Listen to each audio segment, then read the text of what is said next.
Greetings and good morning. Welcome aboard. Welcome home inside the Gamecocks, the morning show built by the Barndo Co. and presented proudly by Resto Pros, always there when you need them. Resto Pros of the Midlands, Resto Pros Midlands, SC.com. The Barn Co. will build your dream home right here in the great state of South Carolina, and also in North Carolina, Georgia, or Tennessee, or wherever. Head to the Barn Co. and go see them in one of their brand new offices. They're one of the nation's best builders. They are Gamecocks true and through. TheBarnDoco.com can build it like nobody else can. TheBarnDoco.com. That is Wil Crowe, big leaguer Wil Crowe. I'm JB. We're here, or I'm here till noon. Will's here till 11. He can stick around as long as he wants. He knows that. We were scheduled to have Meredith Taylor today. Okay? But we have to move that to Friday. I know it sucks because the Masters starts tomorrow. But she called me late last night and said, gosh, I'm so sorry. I have to do this. Don't be mad at me. I was like, yeah, it's okay. It sounds like you're canceling tomorrow. And she said, I am, but I got a last-minute invitation to the Masters. And I was like, what the hell are you apologizing for? Screw the show. Get on the road, man. So she is in Augusta today. She'll be in Augusta tomorrow. And then we will have her on Friday. And obviously we'll be able to talk all about the golf, but she'll be able to talk about her experience. She's played that course, which makes us all jealous, right, Will? And yes. So we'll get to a full experience with Meredith coming up first thing Friday morning right here at the top of the program. And we'll get Raphael and all the betting stuff and Coach Lake and all that. So no Meredith today. I promoted it last night on socials, and you know, things happen, but good things happen to good people, and she's there. So anyways, we don't have her, but we do have Hale McGranahan also in the 11 o'clock hour, and he'll give us a major recruiting update for Carolina football. And we'll also talk about a lot of what's going on in spring practice. I need to say something real quick, Will. Hold on just a second, okay? Okay. So I was doing work yesterday, believe it or not. You know, when you run a network, you actually have work to do. You don't just get talking. You don't get to just talk into a microphone every day. You have to crunch numbers and create outlines and work with a lot of people that nobody knows exists. And I got a text asking me if I was watching Shane Beamer's press conference. And I said, I have not gotten to it yet. This was probably around 12:40. But I plan on getting to it in about 15 minutes, and I'm going to rewind it and watch it from the start. And they said, we might want to turn it on. He wasn't happy with somebody. And I said, okay. And look, I get it. You know, hey, you know, reporters are doing the best that they can do, and they're getting out there, and they're you know, their job is to provide quality information to their audience. And I understand it. So I'm not banging up on anybody, but Shane wasn't happy because of how something was written about the offensive line, and basically, you know, stating through this reporter's eyes, well, this is what I saw, and this is what the first team was, and the second team, and the third team. That's what it appeared. And of course, Shane got up there. Probably everybody's heard about it by now, and said, we don't have a first, second, and third team, so don't report that. Now, I can understand where Shane's coming from, because in the world of the transfer portal, when you got another little window coming up, Will, you know, if somebody thinks that they're third team and they're really not, you know, I don't know, that might be enough for them to say, well, I don't know, maybe I should look around, or someone to give them a call and say, hey, maybe you should look around. Who knows? I don't know, but you got to guard against a bunch of stuff you didn't have to use to guard against. So I understand where Shane's coming from, and I understand what happened in the reporting that happened last week. Okay, I get it. And I see both sides, and I'm not holding judgment one way or another. Where I am holding judgment is when I cut that thing on yesterday, and I saw a couple of people in the chat box on the Gamecocks Online YouTube page calling out my partner, J.C. Sherbert, for being the culprit. Shame on you, because that is not what happened to J.C. Sherbert. If you don't like that you have to pay to use our chat box, don't be a jackass in it. There's a reason why we have that guarded, okay? It's not because we're money hungry and we don't spew a bunch of stuff that isn't true like we were accused of yesterday. Now, I can't get my hands on this person or confront them face to face, and they probably wouldn't even want to talk about it face to face anyways. But don't ever accuse my partner of doing that again, because that is not what J.C. Sherbert did. And I will defend him. When I saw his name get brought into that, it wasn't him. Period. The end. So if anybody knows that gentleman, you can let him know I said that. And he's welcome to, if he ever sees me in person, to speak face to face. But I'm tired of that crap. So, along the lines of Shane Beamer, we're going to open up today a little bit on the negative side, because that is inexcusable for somebody to go accuse somebody who does nothing but works from 5 a.m. his time until generally about 8 o'clock or 9 o'clock our time, and sometimes later, depending on what's going on, to provide the best information and entertainment that they can to the University of South Carolina and their fans and their audience. Okay. So if that's not good enough for you, that's fine, but don't accuse my partner of doing that again. That's ridiculous. And that's all I'll say about it. This has nothing to do with Shane Beamer and the gentleman who, reported the way that he did. Those things happen. That's over. Don't accuse my partner of doing something he didn't do. That pissed me off to no end when I saw that. So anyways, moving on, Will. It's Masters Week. Don't you just want to grab a golf club and head to Augusta and see if you can't squirm your way? I would love to go out there and swing it a little bit. I've been itching to play. I played a couple times a couple weeks ago, and when the Masters comes on, it's like, all right, when can I get out? Can I convince my wife to give me 4 hours to go have fun by myself? Right. So, yeah. Well, I got something I got to get on your calendar. Chef Will is going to be in town next week. Okay.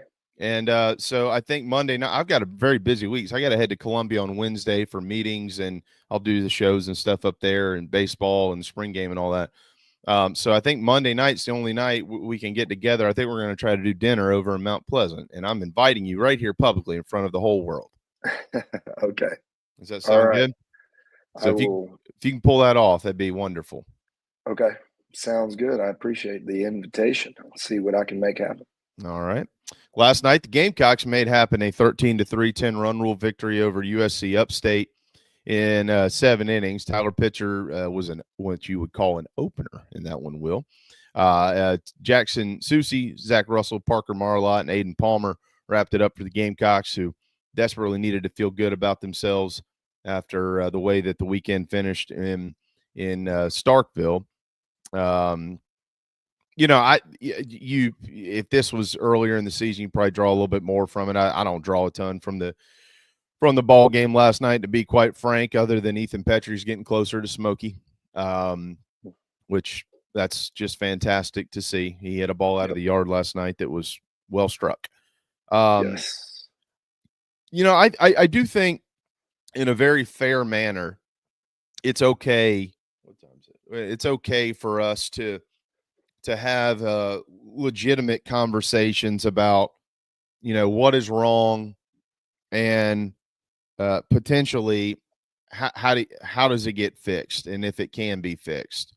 The last couple of days we've had so much going on with the Final Four and football and all kinds of things, and so I generally try to wait for you and wait for Lake on Friday to be able to get into the nitty-gritty of a lot of these things. And I like to have these conversations, quite frankly, Will, without ever looking like I'm necessarily second guessing a coaching staff that has eyes on their players every single day. I don't see them every day, so it's not fair for me to sit here and tell somebody what they should do. Paul Maneri's forgotten more baseball than I'll ever know. But also at the same time, we watch these games and watch these players, and it is easy to formulate an opinion off of 36 baseball games. I mean, we've seen a lot. We've seen enough to be able to have, I think, legitimate, detailed conversations about who they are and who they aren't. Let's start. We're going to come back to the pitchers. Let's start with the lineup and the offense, which has been so close, I feel like at times this year to being a pretty decent offense. You can look at certain numbers. We pointed a lot of them out last week. I thought this past weekend was an opportunity for them to kind of break through some of the issues they were having. I mean, they were swinging it very well in league play, but just couldn't get enough runs across the board. And of course, they had that problem again on Saturday and Sunday this weekend. I was a player, and I know a lot of players like this, and I know you do. And this is more prevalent in the big leagues than it is anywhere. But you like to go to the ballpark and you like to know where you're going to be playing and where you're going to be in the lineup. It's an odd thing to say.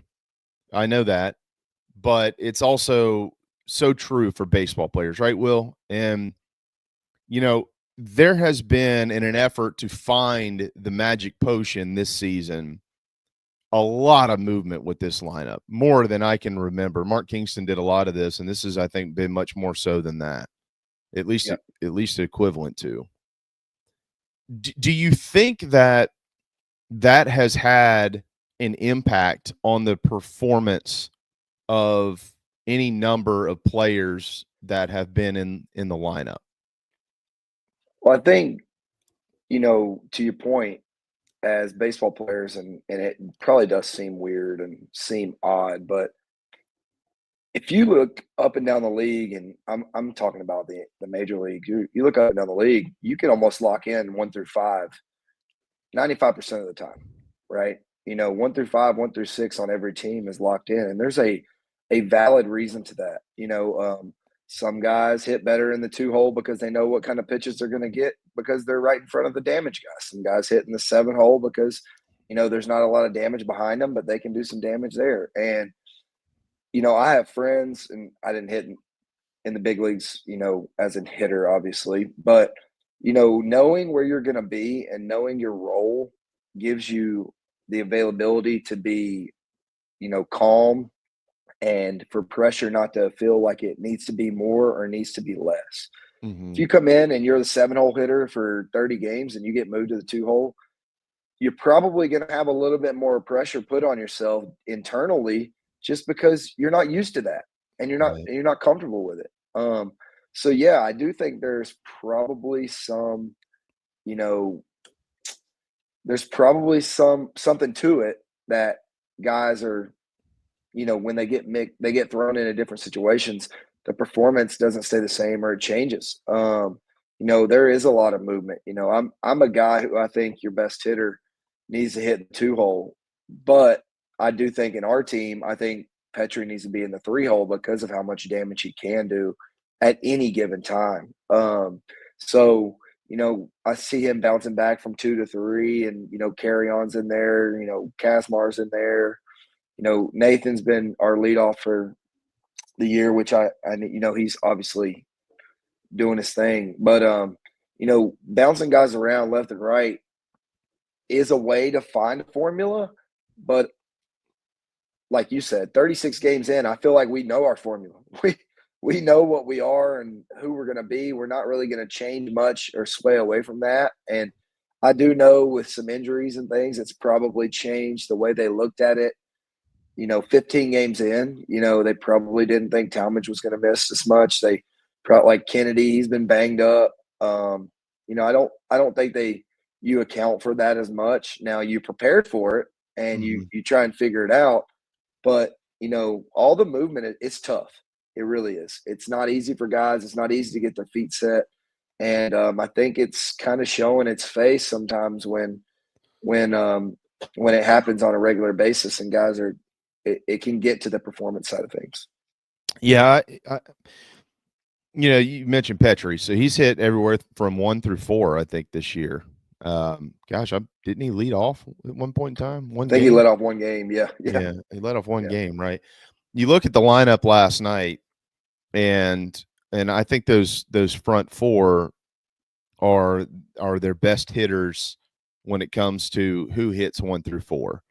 Hall, Petry, Carry On, and Hollins. Now, I think in a perfect world, you don't have Petrie in front of Jordan Carrion. You have Jordan Carrion in front of Ethan Petrie. But again, it goes to the question of is that a spot that he's comfortable in? I would imagine if you're comfortable in the 3-hole, you can find a way to be comfortable in the 2-hole, quite frankly. Yeah. Bo Hollins is a kid who's really come along nicely. I know that at the end of the weekend, last weekend, wasn't really his friend, but as a true freshman in this league, we've said this all year long. That's just going to happen. The lack of movement lately in the last couple of weeks for a hot-hitting Henry Kazmar, I think, is exactly what I'm talking about here. And I know that my man John Whittle has brought it up a couple of times. Kazmar was brought in to hit in the 2-hole. He was brought in to play short and hitting the 2-hole. And we've seen him in the 2-hole, Will, and I don't think he looks comfortable there in the SEC. I mean, I'm going to differ from John a little bit on that. Maybe I'm not differing from John. I might actually be right in line with him. I don't know what his thoughts are specifically on it, but he appears much more comfortable in the 9-hole. And also, if you got Nathan Hall leading off, I don't have a problem with Henry Kazmar hitting in the 9-hole because you get right back there to the top of the lineup. But I get concerned with young guys specifically. Petrie can handle it. I mean, he's a pro. I mean, kid's going to be in the big leagues. He's a pro. Nathan Hall largely can handle it. But I get concerned with the young guys, and I get concerned with the guys who haven't played in the SEC, even if they're not young, and they might be transfers. You come in one day and you're hitting in the 5-hole, and the next day you're in the 8-hole, or you go from 5 to 2. It's Will, when you were in high school, I mean, you hit in high school. I remember when I got moved. I mean, I started my senior year hitting like 7th. I just wasn't swinging it well, and then 6th and 5th, and then the next jump was 3rd. And I remember getting into the 3-hole. We were the number 1 team in the state, as good as anybody. We beat everybody we played. We were undefeated at the highest level you played at. So it was it was a big deal. Yep. But I remember there's a point to this. It's not about me. I remember my mentality being, oh crap, I'm in the 3-hole now. Okay. I need to do this, and this. And the first couple of games didn't go very well. And I remember, my head coach saying to me, you are a 3-hole hitter. Don't worry about how it works. Just do what you do. And I was like, okay, and things started to calm down and stayed there the rest of the year. But my point is the mentality, because you don't just lose that mentality when you get to college. Like, you still look at a lineup as your ability to hit sometimes, not necessarily what's best for the team, but you look at it more personally instead of from a broader scope. And you go, okay, well, I'm in the 2-hole. This is my job in the 2-hole.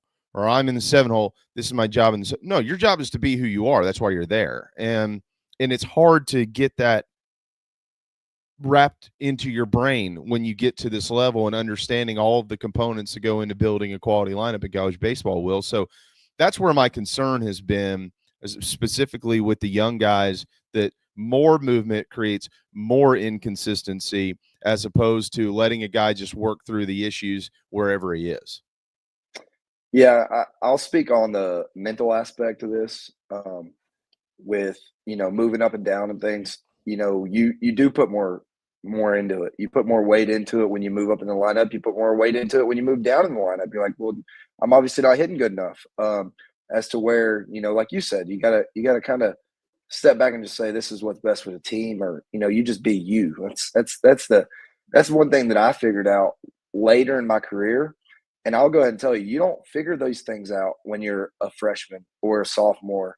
You really don't. You figure them out when you're a junior. Like, right. For me, my senior year, when I was at Carolina, me and Clark Schmidt were 1A, 1B, and I was throwing well. He was throwing well in the spring, and in the fall, we both threw well. And, we broke down the numbers and crunched it. And Chad, had a conversation and said, hey, it's not that one of you guys should be our Friday guy or one of you guys are going to be our Saturday guy. We need both of you to be you. And he put me on Saturday. I don't know. And for me, it wasn't a a kick to the face. It wasn't a shock to the system. It was hey, we got him on Friday. We got me on Saturday. We had the best chance to go 1-2 and win game 1, game 2. And, even as a sophomore, it tore me up. After my freshman year, I thought for sure I was going to be the Friday night guy. I came in, had a good fall, good spring. And I was on Saturday to start the year, my sophomore year. And did it mess with me a little bit? Yeah. And for me, when I get messed with, it more lights a fire and makes me want to, prove people wrong than anything. But, some guys aren't that way. They take it and they see it and they go, well, dang, am I doing something wrong? What do I need to fix? And then it's a compounding issue. And, you really don't learn those things until you get the experience, you get, a year or two under your belt. So these young guys really bouncing back and forth are going to have to understand that it's not a performance issue or we don't trust in you or certain things like that. If he didn't trust in you, he's not going to play you. Right. I can go ahead and guarantee you that. He's got too much experience. He's got too much time under his belt. He's played too many big-time games. If he don't trust you, you're not going to play. And you might get a pinch hit opportunity. You might play late in the game. You might come in when we're up 10, but you're not going to start on an SEC weekend if he don't trust you. So, I think it's tough. It shows to results. I'm right there with you. I think, consistency in this league is led in consistency in the day-to-days, and teams that win 20, 15, 18, 20 games in SEC play, they are as consistent as can be. They got a Friday night guy. They got a closer. They got guys who come in when they're up. They got guys who come in when they're down. They know their opportunities. They know their roles. And their lineup looks the same. If it's a lefty, if it's a righty pitcher, it's not changing. And it's not going to change unless injuries happen. And I do feel for some of these guys because I understand where you're coming from, and I understand what some of them go through and how tough it is to be consistent. Absolutely. And again, I'm not necessarily second guessing anything. I mean, you could probably say that a little bit just because, they haven't been successful. And so when you're not successful, I mean, it's second guessing is second nature, if that makes sense in these type of scenarios. And again, look, you got all this data, you got all the numbers. I mean, as a coach, you try to find a balance, right, between your eyes and your hunch and the data.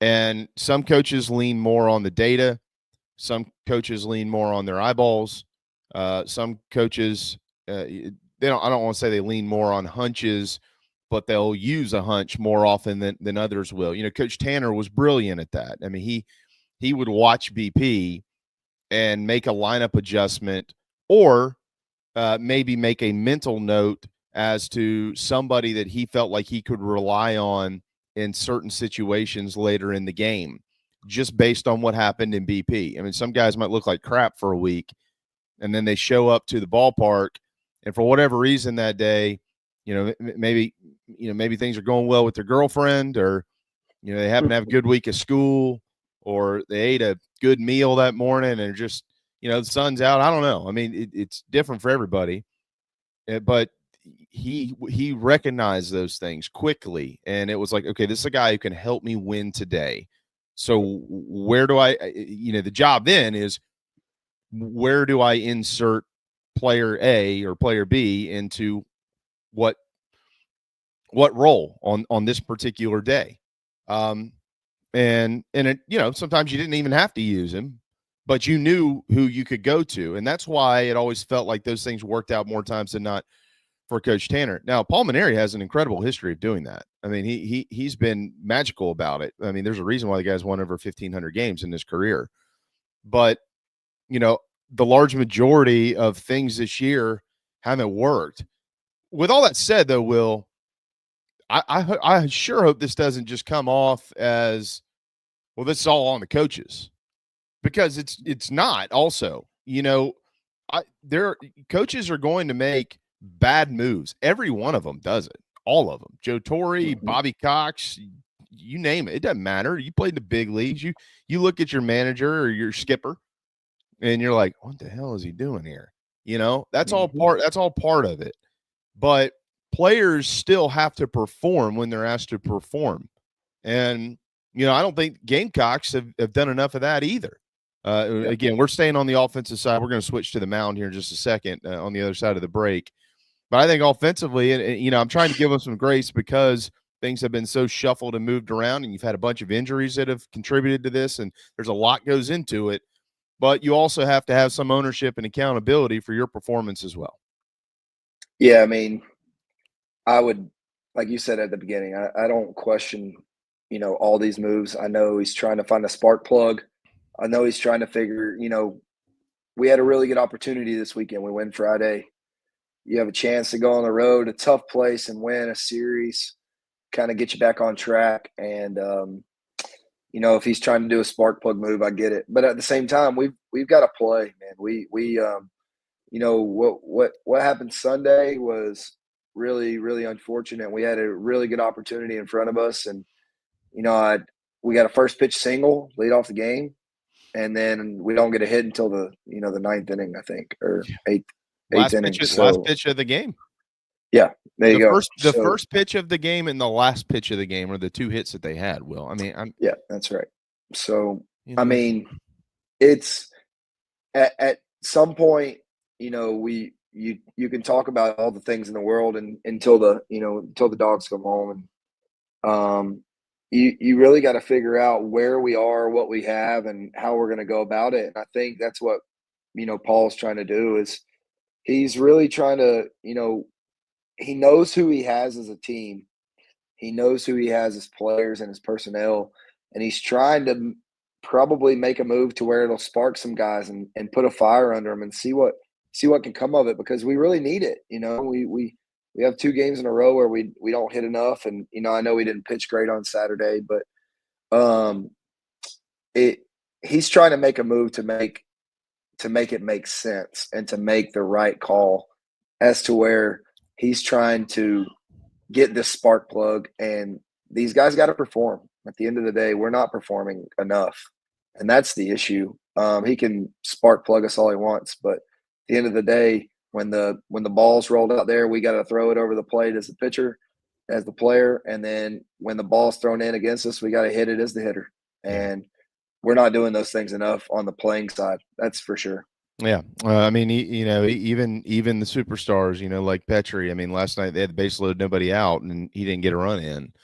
And damn well he's as capable of doing that as anybody in the country. It just I don't know what the contributing factor is there on the negative side at times, but it has been beyond frustrating. There's no question about that. All right, we'll step aside for a timeout. We'll come back. We'll turn our attention to the pitching staff and evaluate a little bit more of that. Again, we got Hale coming up today, a deep dive into Carolina football recruiting and some spring practice observations. We'll talk about the Masters and more. If you want to be dressed in the garnet and black, you want to be dressed by our friends at Gamecock Traditions, GamecockTraditions.com, GamecockTraditions.com, where they'll ship it right to your doorstep. So if you're thinking you need a new hat, something like these, the Ribos, or if you need a couple new shirts, you got summer coming up. Maybe you need the loose fit long sleeves to protect you from the heat and the sun rays. You don't want to get burnt while you're sitting out there Memorial Day weekend at a beach somewhere having a cold beverage. You don't want to look down and go, man, I'm crispy. Get one of the Carolina long sleeves with a little hoodie on it. They got cups and glasses, kids stuff. It's always someone's anniversary, maybe some jewelry for your bride or your husband.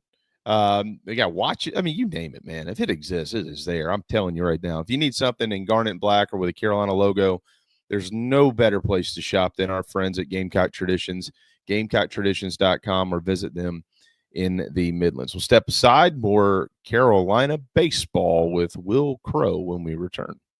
Oh, man. The building is on fire. Emergencies and accidents happen. When you're in the middle of a fire or water event, all you want is for things to return to normal as soon as possible. Resto Pros of the Midlands is with you, guiding you through the process and working with you to get your home or office back in working order. They'll answer your questions, discuss procedures, and can act as your advocate when it comes to processing your insurance claim. RestoProsMidlandsSC.com. Open 24/7 when you need them. Quality that is guaranteed. Happy New Year from the Barndominium Company, where they are building dream homes in the Carolinas, Georgia, and Tennessee. Their turnkey process can be custom designed and takes 6 months on average. Make your dream a reality. Visit thebarndominiumco.com. Thebarndominiumco.com. Gamecock owned and operated.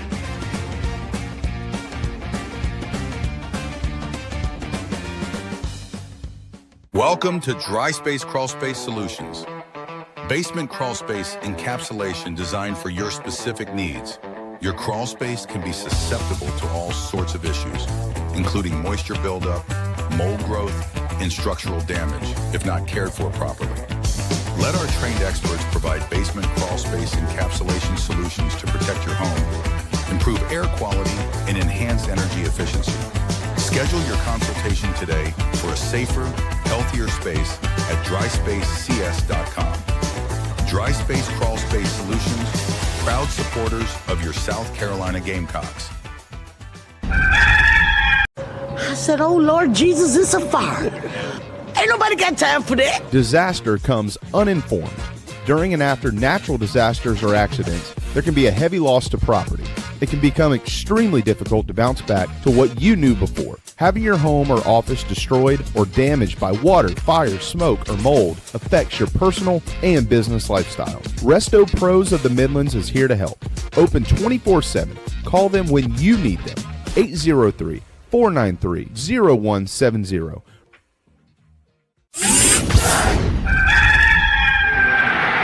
Touchdown Brewer. Set up the screen, and it goes to Brewer. 20, 15, 10, 5. Touchdown Brewer, his second of the day. Pitches it to Brewer, turns the corner. Touchdown, number 3 of the afternoon.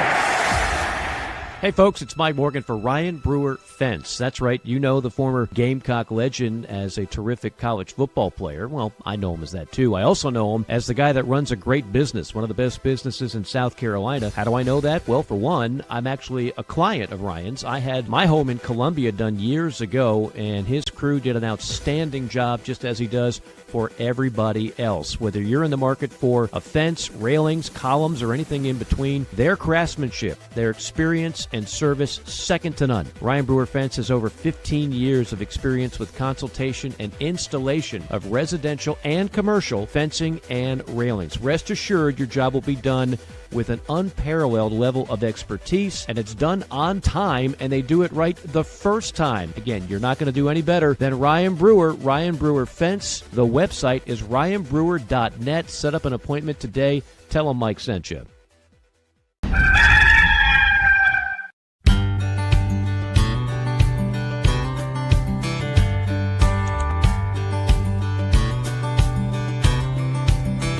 Get along down the road. We got a long, long way to go. Scared to live, scared to die.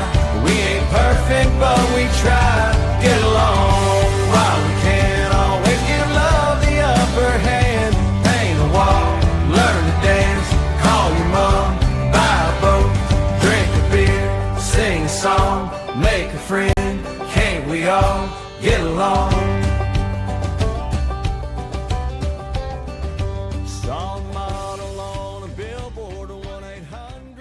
It is 10:38. Welcome back inside the Gamecocks, the morning show. Pardon me. I need to check on Rory's swing.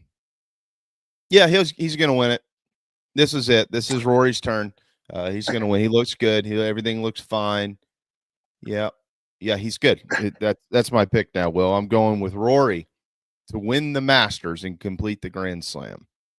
We are on different sides of the spectrum then. Who you got? I don't think Rory's going to win. I just read a couple things, and all it was saying was safe bet Rory, and that's never a good thing going into a tournament like this. I know he's playing great, and I thought yesterday that I might pick him to win, but now when I read a little more into it, I'm like, oh no. Yeah, you don't ever want to be the safe bet guy going into the Masters. You know? No. The media can screw that up for you in a hurry. I'm still taking Rory. I'll tell you what, it's hard to not take Scheffler. I mean, it's really hard to not. When you've won this thing, and you get comfortable out there. I mean, the one thing I've learned about that course and just listening to guys over the years is once you learn your way around Augusta National, you can play it. It's not an easy course, of course, but there's a reason. Like every time you'd watch Tiger would just do things. Like when he won the 19 Masters, he just did things and just waited on people to fall apart.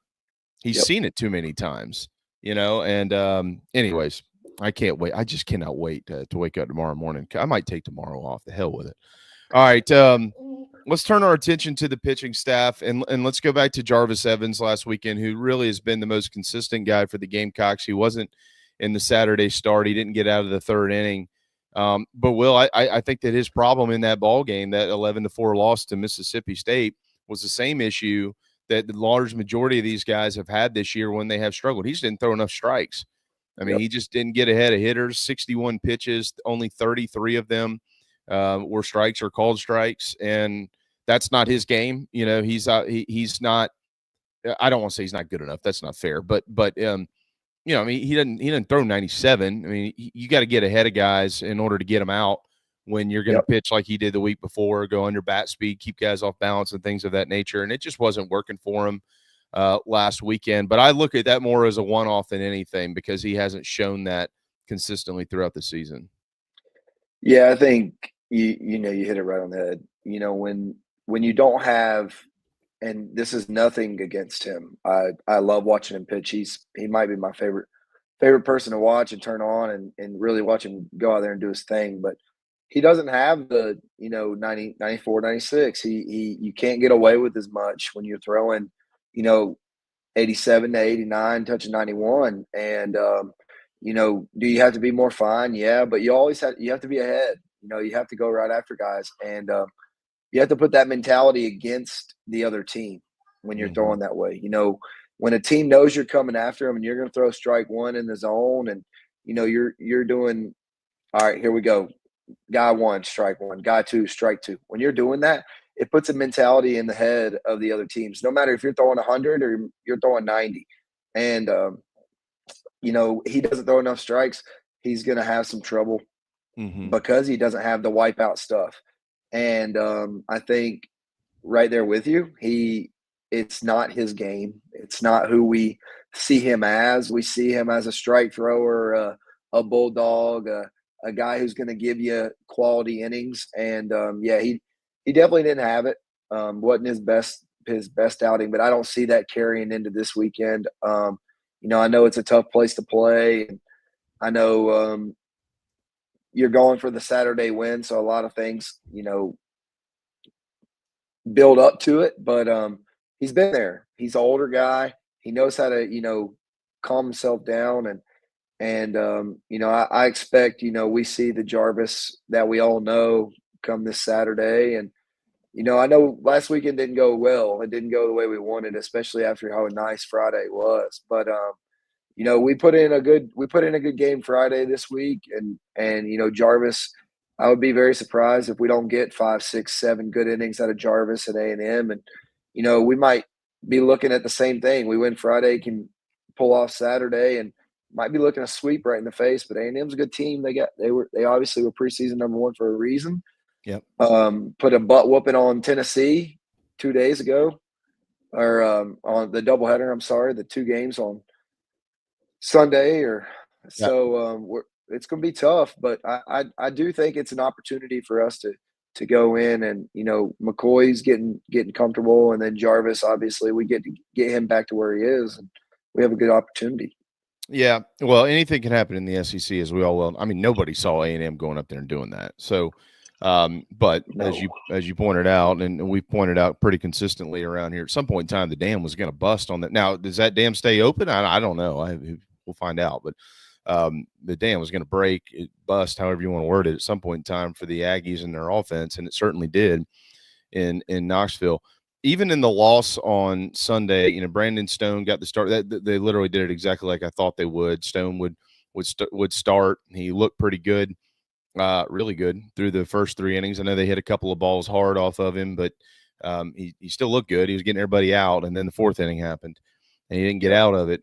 But they went to Matthew Becker, and you would like to think that maybe is a kickstart for him. I mean, I boldly said, I don't know that this deserves a pat on the back. I think it was just realistic that for this staff to do what they were capable of doing throughout the year, a lot of that's going to ride on the shoulders of Matthew Becker. And we talked about this before the season. Senior lefty who's been around, he's seen everything, he's been through everything. Yep. And he's had some nice moments this year, much like he's had in his career, and then he's had some really difficult moments.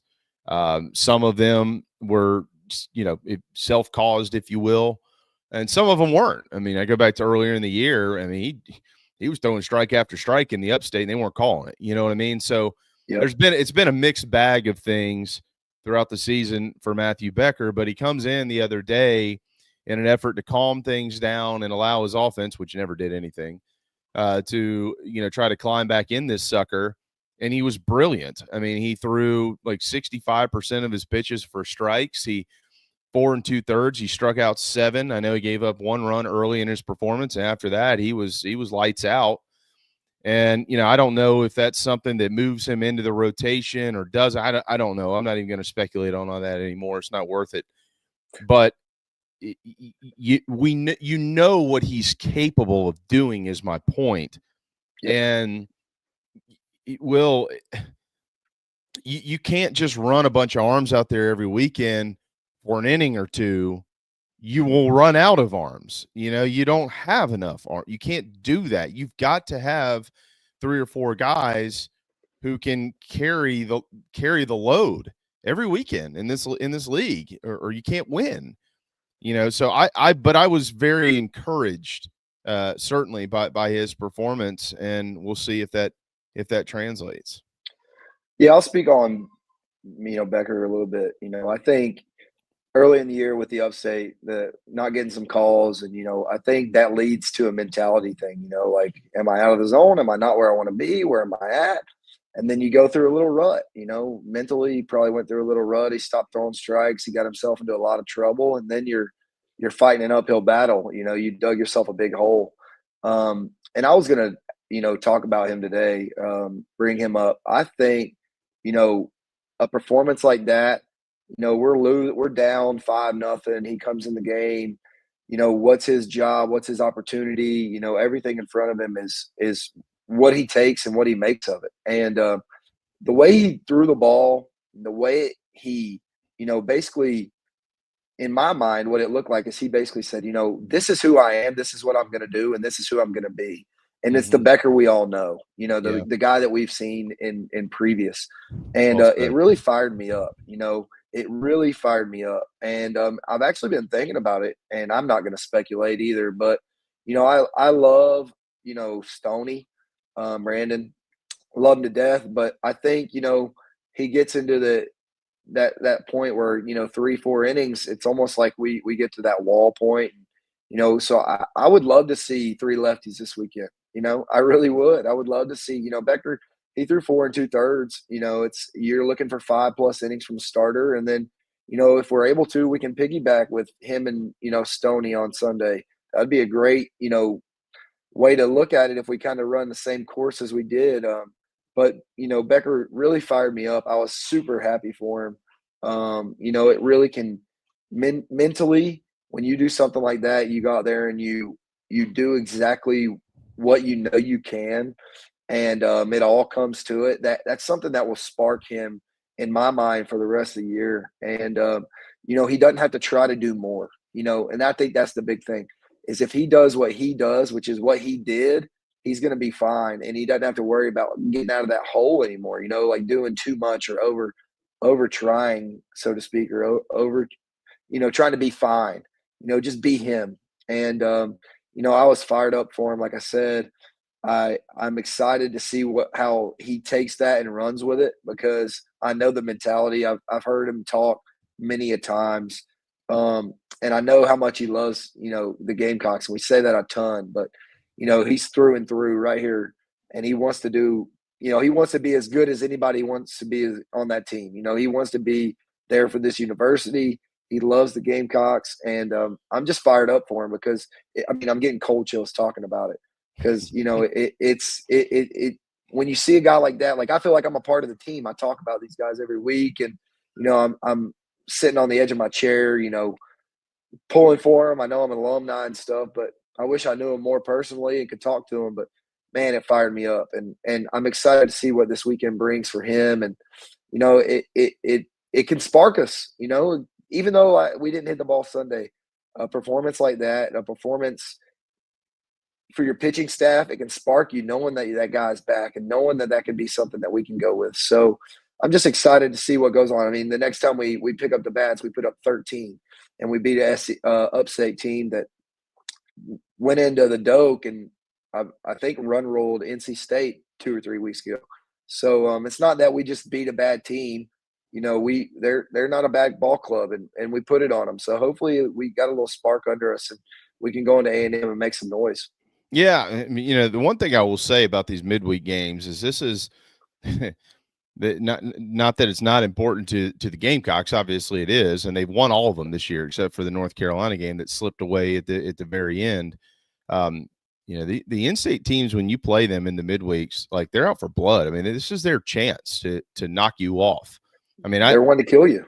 They want to kill you. Yeah, this no doubt. When you're playing these guys in the midweeks that are, and no disrespect, but the Charlestons, the Citadels, the Upstates, all the Winthrops, the Wofords, they could care less about what happened on Friday, Saturday, or Sunday if they can put it around their shoulders and say, well, we beat Carolina. Yep. They could care less. We beat Clemson. We beat Carolina. I know they do because I've talked to many guys. And I've talked to guys in Charleston who still to this day say, man, we almost got you that midweek. Like the midweek, and I know it doesn't mean as much to the guys and are like after the season's said and done, because when we win, we did our job. We're supposed to win. Right. But these guys come into your house and they get to play in the big stage and hit BP on the big field, and you're under the lights with the big screen. Like that almost equivalates to some of their World Series.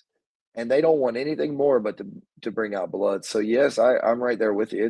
It means way more to them. Yeah, there's no doubt. I mean, it's very equivalent to the small in-state schools when you play them in football. It might just be a check to the athletic department, but it isn't to the players. And they want to go out and prove that they hey, maybe I should be on that team. And I get it, 100%, 100%. I get it.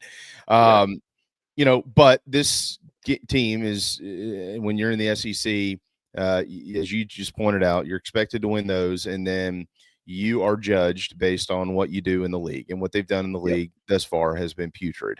They are just 2-10. Again, as I see it in the chat box there, Bruin's not wrong. He said, I feel like this topic is a repeat. It is, until they win a series, we're gonna be kind of spinning our wheels with some of this stuff, but our job is to point out the things we're seeing and have a in good faith discussion about it. And Will, I mean, on that note, the reality of it is you got A&M, who I'm lost as to what to expect. And then you got Ole Miss coming to town, and you're going to be at home, and then you got to go to Kentucky, who. It's hard to win in Lexington, but, Kentucky is certainly a beatable team. Florida's been atrocious, and you got them coming to town. You got to go to a very good upstart Auburn squad later in the year, and then you got LSU coming to town, and, LSU might be number one when they get here. I don't know. I think Arkansas is the best team in the country, but they might be number one, so who knows? So my point is, at 2-10, the reality of it is, if you go 11-7 down the stretch, I know a lot of fans don't want to hear these things, but I'm pointing out the facts. Yep. Okay. And I'm not saying that they can do it. I'm saying the reality of it is if you go 11-7 in your final 6 series, it's going to mean that you won the large majority of those series. You'll finish the season at 13-17 in the SEC, and you take care of your midweeks. Now you're somewhere around the 35-36 win margin. You're in the postseason. easily as a 3 seed. And probably right there. I don't know that that'll get them to a 2, but depending on what happened in the SEC tournament. But that is a reality. And so the point that I'm making is, while we can sit here with microphones and talk about this, and fans can talk about it with their neighbors and complain in chat rooms and message boards and Twitters and X's and Facebooks and everything else. The reality of it is, at the end of the day, that team's got to understand that. Yep. You can stare at the record and say, poor me, all you want, or you can Ole Miss it from a few years ago and say, all right, we can start this thing now. We can get it turned around, and who knows what happens at the end of the year if we get a bid to the postseason. So separate the two, the jump on the bandwagon, let's tell everybody how much they suck, I'm not going to watch them anymore, from inside the locker room, having a collective belief that you can actually still go accomplish something that 99.9% of people think that you can't do. And I'm just hoping that that's the route that they take beginning on tomorrow, as a matter of fact, tomorrow night in College Station. Yeah, I mean, I'm never going to come on here and, bash any of our guys. That's my blood. And, I'm going to do as much as I can to find the good in this whole thing and point out some things that I believe gives us hope, right? And yes, did we miss out this weekend? I think you ask anybody in that locker room, yeah, we did. We should have, we won Friday. We should have won Saturday or Sunday. It didn't happen. We got swept by Tennessee, who's arguably top 3 team in the country. I mean, not arguably, is a top 3 team in the country. And some days are, go out there and play as the number 1 team in the country. We got beat by Arkansas. We got swept by Arkansas. They are the number 1 team in the country and are very good at it. And we were, 1 or 2 plays away from winning the series against the top 15. Sometimes some people will say top 10 team in the country in Oklahoma. So with that being said, we have an opportunity this weekend. Ole Miss is good. They're going to come in. We have an opportunity against them. Very beatable team, like you said, against Kentucky. Very beatable team against Florida at home. Auburn scrappy. They always have been. It's hard to play down there, but, they're not unbeatable. And then, like you said, LSU's really – they're a good team as well with a lot of players and a lot of people, but they're coming to our house. And when a team gets going and starts believing, like that Ole Miss team you talked about, and, when teams get hot, anything happens. Yeah. Anything can happen. And if the mindset changes, if the mindset is where it needs to be, some of these things are going to happen. And 11-7, when you say 11-7, that doesn't seem that far off. No. That doesn't seem that hard, and it shouldn't be. You go in, you win a Friday night game, and you pick a series from maybe an LSU or an LSU or an Auburn or even, Ole Miss. You pick a series there, and then you go out and you take 2 or 3 in the game, the ones that you really believe you should, you're right there, Are we behind the 8 ball? Yeah, we got swept twice. You can't get swept. I'll say it every weekend. But we have an opportunity. We really do. We have a good opportunity. And it does start in that locker room. It's, hopping on the bandwagon and believing in one another and understanding that, like, hey, can't change anything that's happened. Can't do anything about it. We're here because of what we've done as a team and, where we've been and what we've went through. But that doesn't tell you what's going to happen the next 18. We still have 18 ball games left in this league. Yeah, that's a lot. That's a ton of. We're not even at the halfway point yet. So, we could fast forward to 4 days from now, and we're 5-10 with 15 to go. We go down to A&M, and our starting pitching takes us. The A&M team that showed up the first 6 weeks of the year pops out at home, and we win 3. Like we're in a different boat. It's like we didn't even get swept. So I would say, all the X's and O's and Twitters and foes and YouTubes, like you said, get behind these guys, and not that you aren't, and not that you don't understand. And I get it. I'm as frustrated as the rest of them, but we have a really good opportunity ahead of us. 11-7 doesn't seem that bad. 11-7 doesn't seem that hard. And I know the guys in the locker room, I know some of them, they're going to do whatever it takes to get there. So, yeah. I can talk about it all day. I know I could too. I'm with you. Of the 6 series that are left right now, 5 of the 6 are quad ones, including Texas A&M this weekend, and Florida is knocking on the door of a quad one. The Gamecocks have faced the most quad one teams in college baseball, but they, of course, are just 2-14 in those contests. Just imagine if you didn't squander away the Tennessee game, the North Carolina game, and the Oklahoma game, you'd be sitting there at 23-11. You'd have only 4 wins in the league, but you'd be right now you'd be projected in the tournament with all of that said. And but they're not. So the reality of it is they got work to do, and it starts tomorrow night, 8:00 first pitch on ESPNU. But don't forget about our boys, Stu and Derek. They, of course, will be on the call 7:45 Eastern. We'll let you run on that note. Final pick on the Masters. Who wins it? Who you going with? Shoffley. Going with Shoffley. Okay. All right. Yeah. Ball striker. He is a ball striker. Yeah. Oh, all right. Yeah. I think it's going to be a dandy. The weather's going to be beautiful. It's going to be great. I picked him probably in 90% of the tournaments that I've ever picked in. I just love watching him play, and he's always one short, so I'm going to keep my gut. It's got to happen eventually that I pick him and it goes right for me. So okay, we'll see. I think he'll be up there on Sunday. Let's hope for. Hey, ex-teammate Bernard Longer, his son-in-law is my ex-teammate, so I'm pulling for him because I think this is his last one. He's played in it 41 years, won it 2 or 3 times. I'm pulling for him too. I'd love to see him, peek up on the leaderboard as an old man. So I say that respectfully. He's still, doing it. So I'll be watching him as well. This is the one tournament you don't just write off the old guy. The guy who's played it a lot. Freddie Couples sometimes, you look up, you're like, God, dang, Freddie Couples is 4 shots off the lead on Sunday.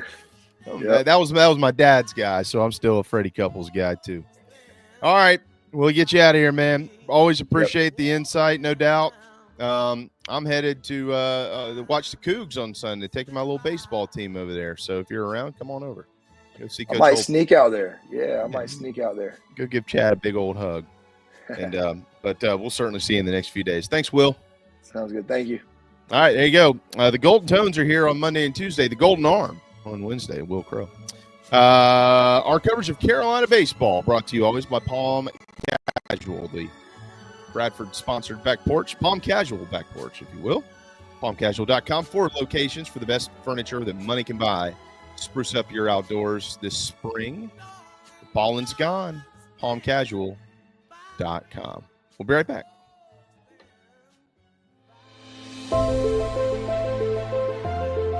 Remarkable, 5-star, sensational.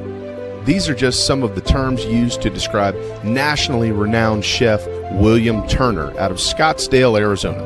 Originally from Georgetown, South Carolina, and a diehard Gamecocks fan, Chef Wil made his way out west and has served parties from every state and many countries from across the globe. If you're in Arizona or have plans elsewhere, visit chefwilliamturner.com to inquire about private events and more. From MLB to NFL, the chef has served everyone. He's won all the awards, done all the press. There's a reason for that. Food from every culture, all of it first class. chefwilliamturner.com and Chef Wil Turner on socials. You won't believe what you see. You really won't believe how it tastes.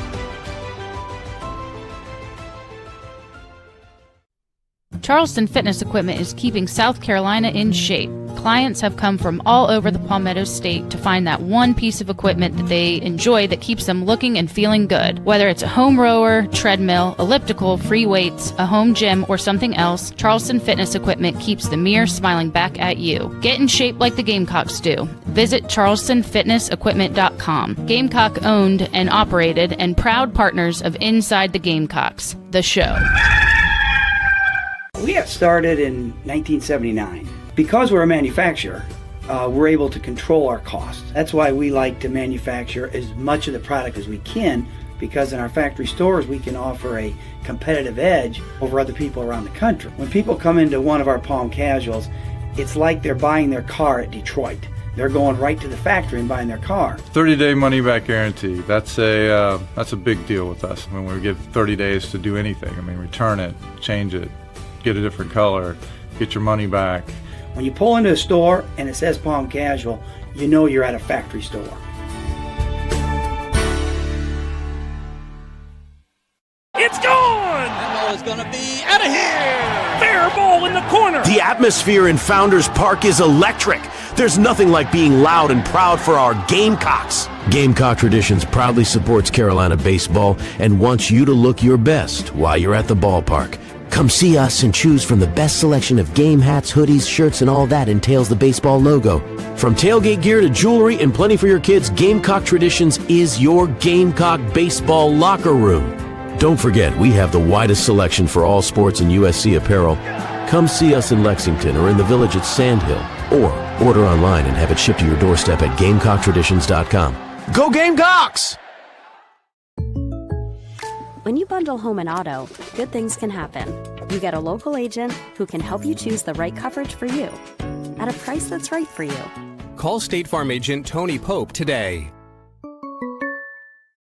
Nana's Porch presents a Southern staple delivered right to your doorstep.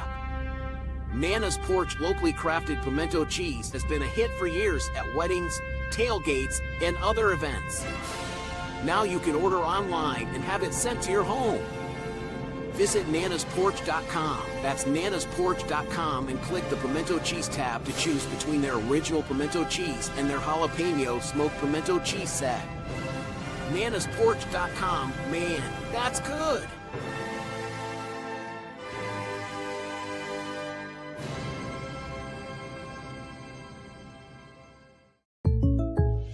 When you bundle home and auto, good things can happen. You get a local agent who can help you choose the right coverage for you at a price that's right for you. Call State Farm agent Tony Pope today. This is my dirt.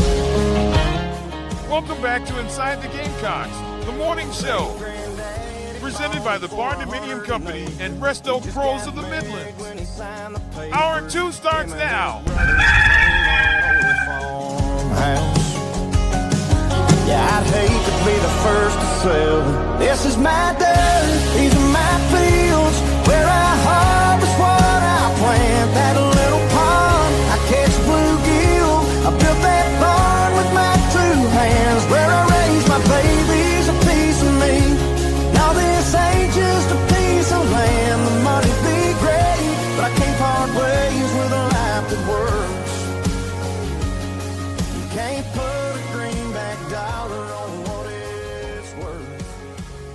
This is my It's our dirt, the final hour of Inside the Gamecocks, the morning show built by the Barndo Co. and powered by Electric Bikes of Charleston, electricbikescharleston.com, electricbikescharleston.com. What a beautiful time of year to be out cruising around on one. If you don't have one, get one.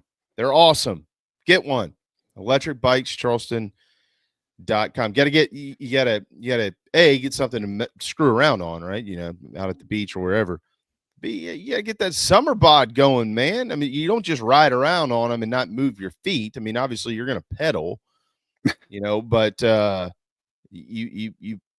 you got to get summer bod 2025 going. You want to look like Matt Dog, take your shirt off. Show them what everybody needs to look like. No, I'm just kidding. Don't do that. Let's see. Hold on. I'll have to change the rating on the show. Yeah. All right. Well, this is not a thirst trap here, JV. We're trying to do some real serious business. You got to pay the bills around here. That's right. Maybe that's another way to do it. You know, you think that some of these OnlyFans creators are crazy, and then you hear about the money they're making. You're like, yeah, I don't know. Well, I got 2 feet. Let me look into this. Let me look into this a little more. Bruin, I didn't take it that way at all, man. You weren't being disrespectful. No, it was I was reading. You're right. Believe me, we said we don't want to talk about it like that either. Yeah, trust me, I get it. I know what you're saying. We're all kind of in the same boat, but you gotta figure it out. You gotta figure it out. You gotta be able to have the conversations around what you need to do that. There's too many people out there. It's over. I hate it. I'm moving on. Time for football. We don't have the luxury of doing that. I'm just how glad about AC took the heat for what I did. I thought. Well, that's a good point. Yeah, that's a good point. Don't get him going on that today. He doesn't need to be. He doesn't need to be worried about it. You get a couple of internet idiots out there. It is what it is. But I saw that, man. And I don't pay attention. That I largely ignore it all. I was surprised when you went off on that. I was like, oh my. Yeah. Well, I was like, dude, come on, man. You just, because there's a lot of people that don't know. So you're going to single out some. First of all, he didn't even do that.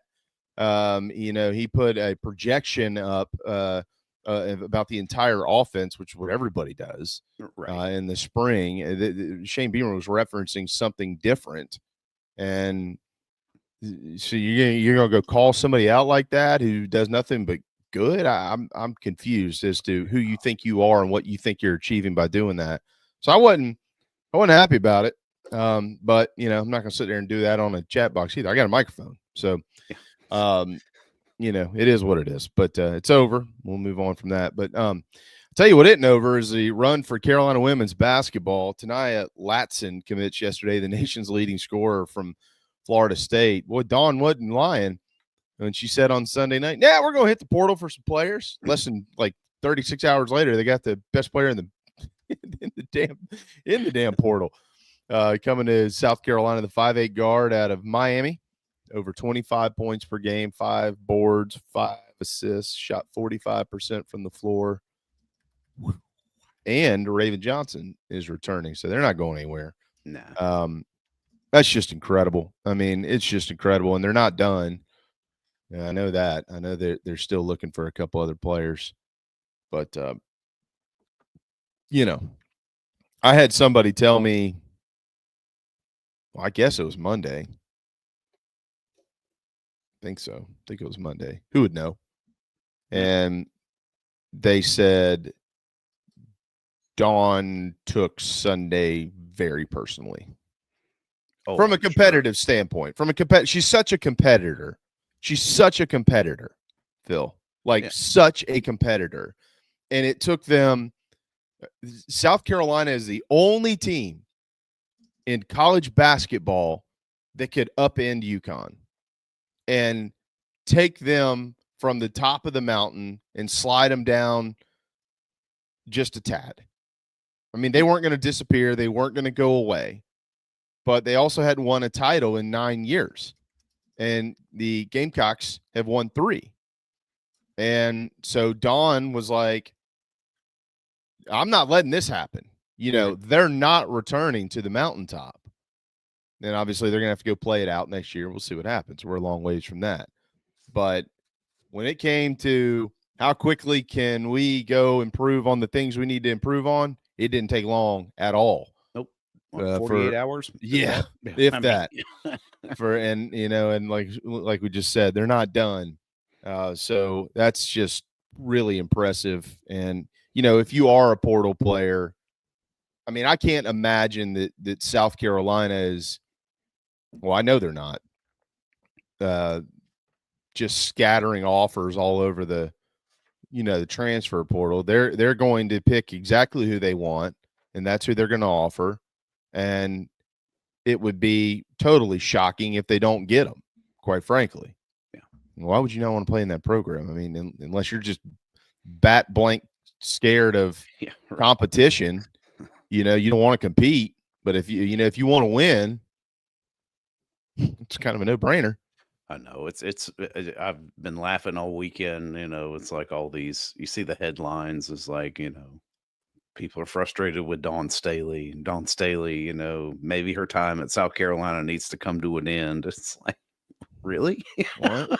That's the craziest crap I've ever. I mean, it's obviously that to me. I'm like, wow, that's so clickbaity. I'm not even going to entertain any of that. But these narratives get pushed out there, which is ridiculous. It's like, well, her time at South Carolina should come to an end. Because why? Because you're not satisfied with going to 5 straight Final Fours, winning 2 national championships in 3 years. That's not good.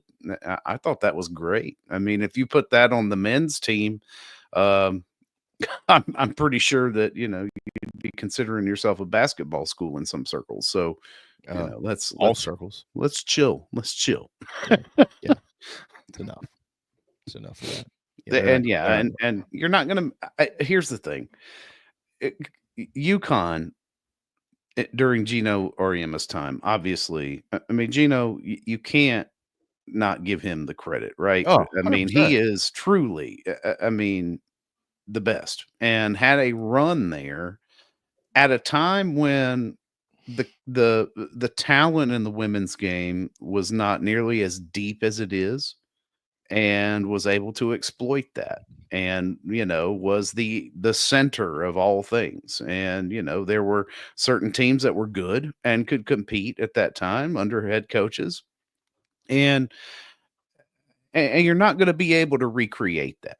So in today's climate, with a deeper talent pool across the nation, NIL, and all of the things that come with the current state of college athletics, these dynastic runs of double-digit championships are not going to be replicable in the same time frames. So if you're looking for 4 straight titles, I doubt you see a team with 4 straight titles from here on out.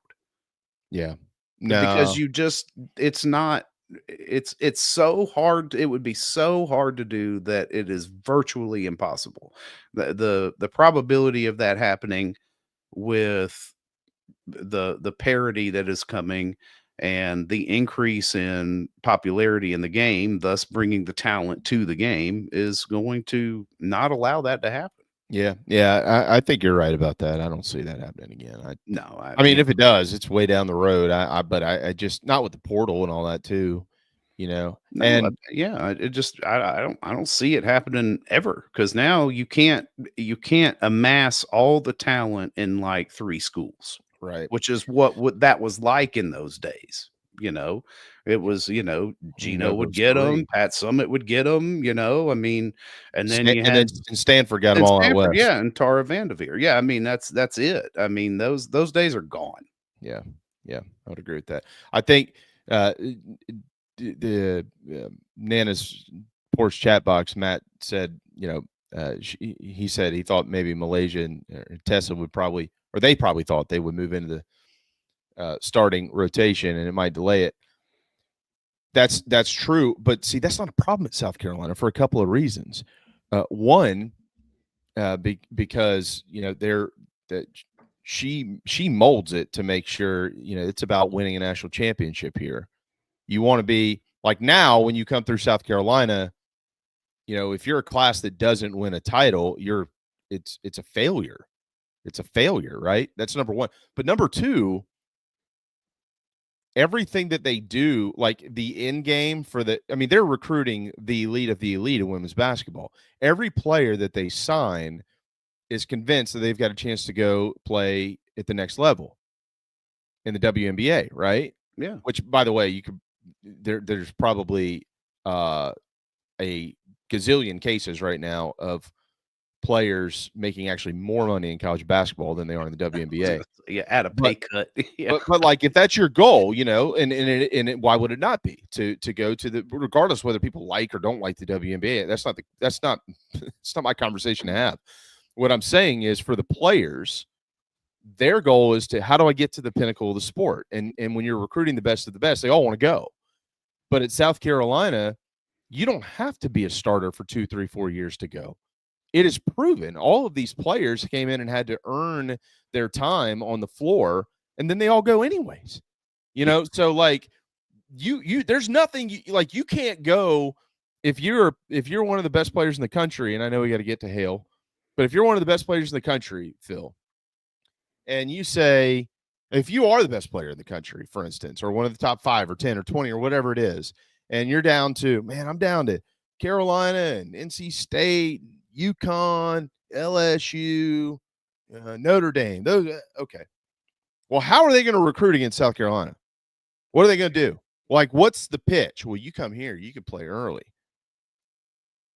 Okay, well, I can play early at South Carolina. Yeah, but you can't be a starter there. Yeah, but it's not going to delay my ability to go to the WNBA. No.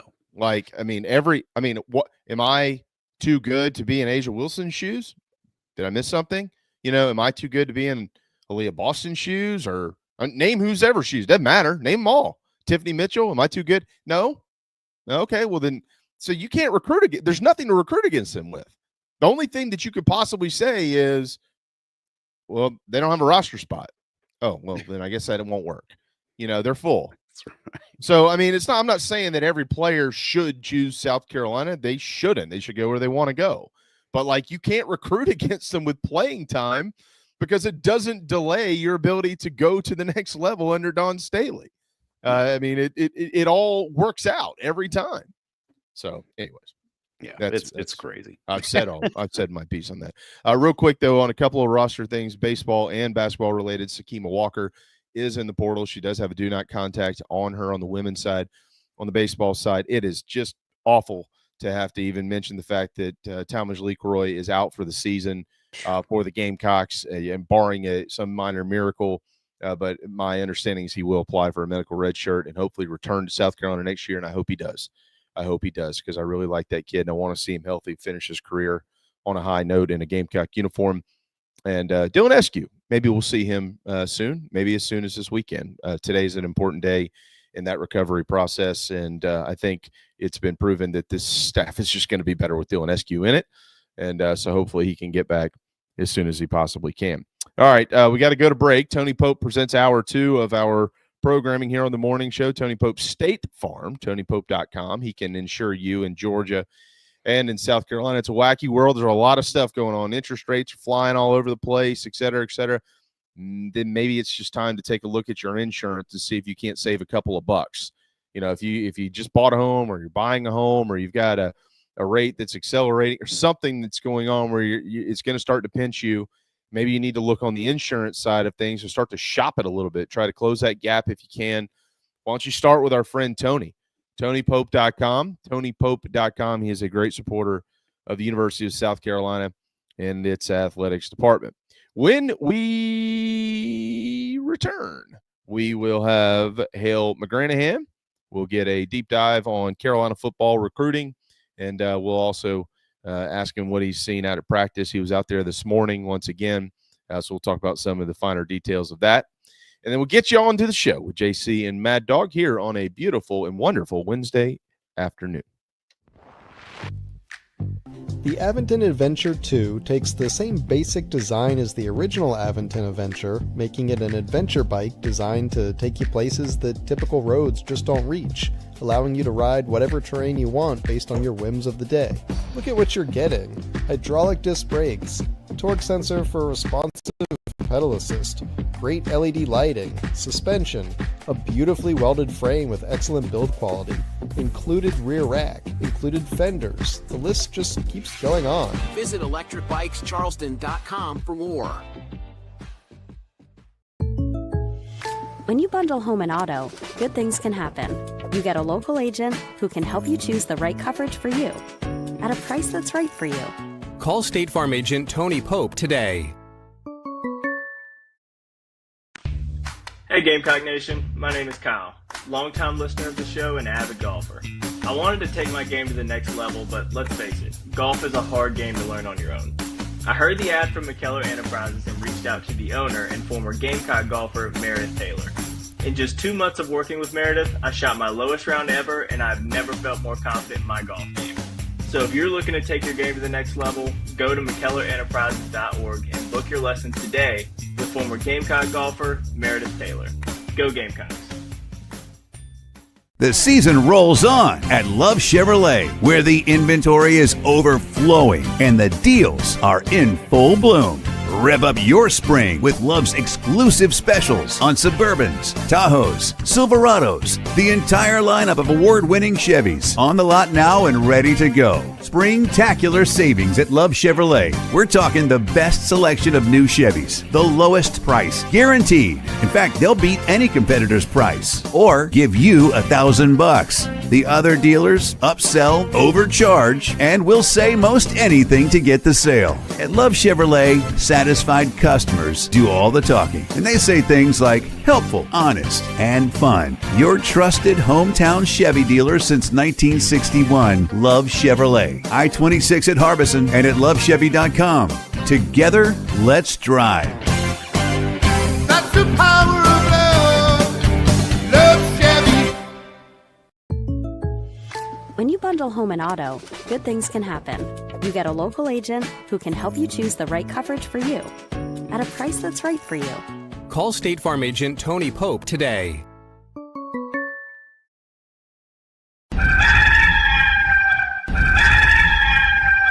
You're tuned into Inside the Gamecocks, the morning show. Part of the Chief Sports Network and presented by Gamecock Traditions.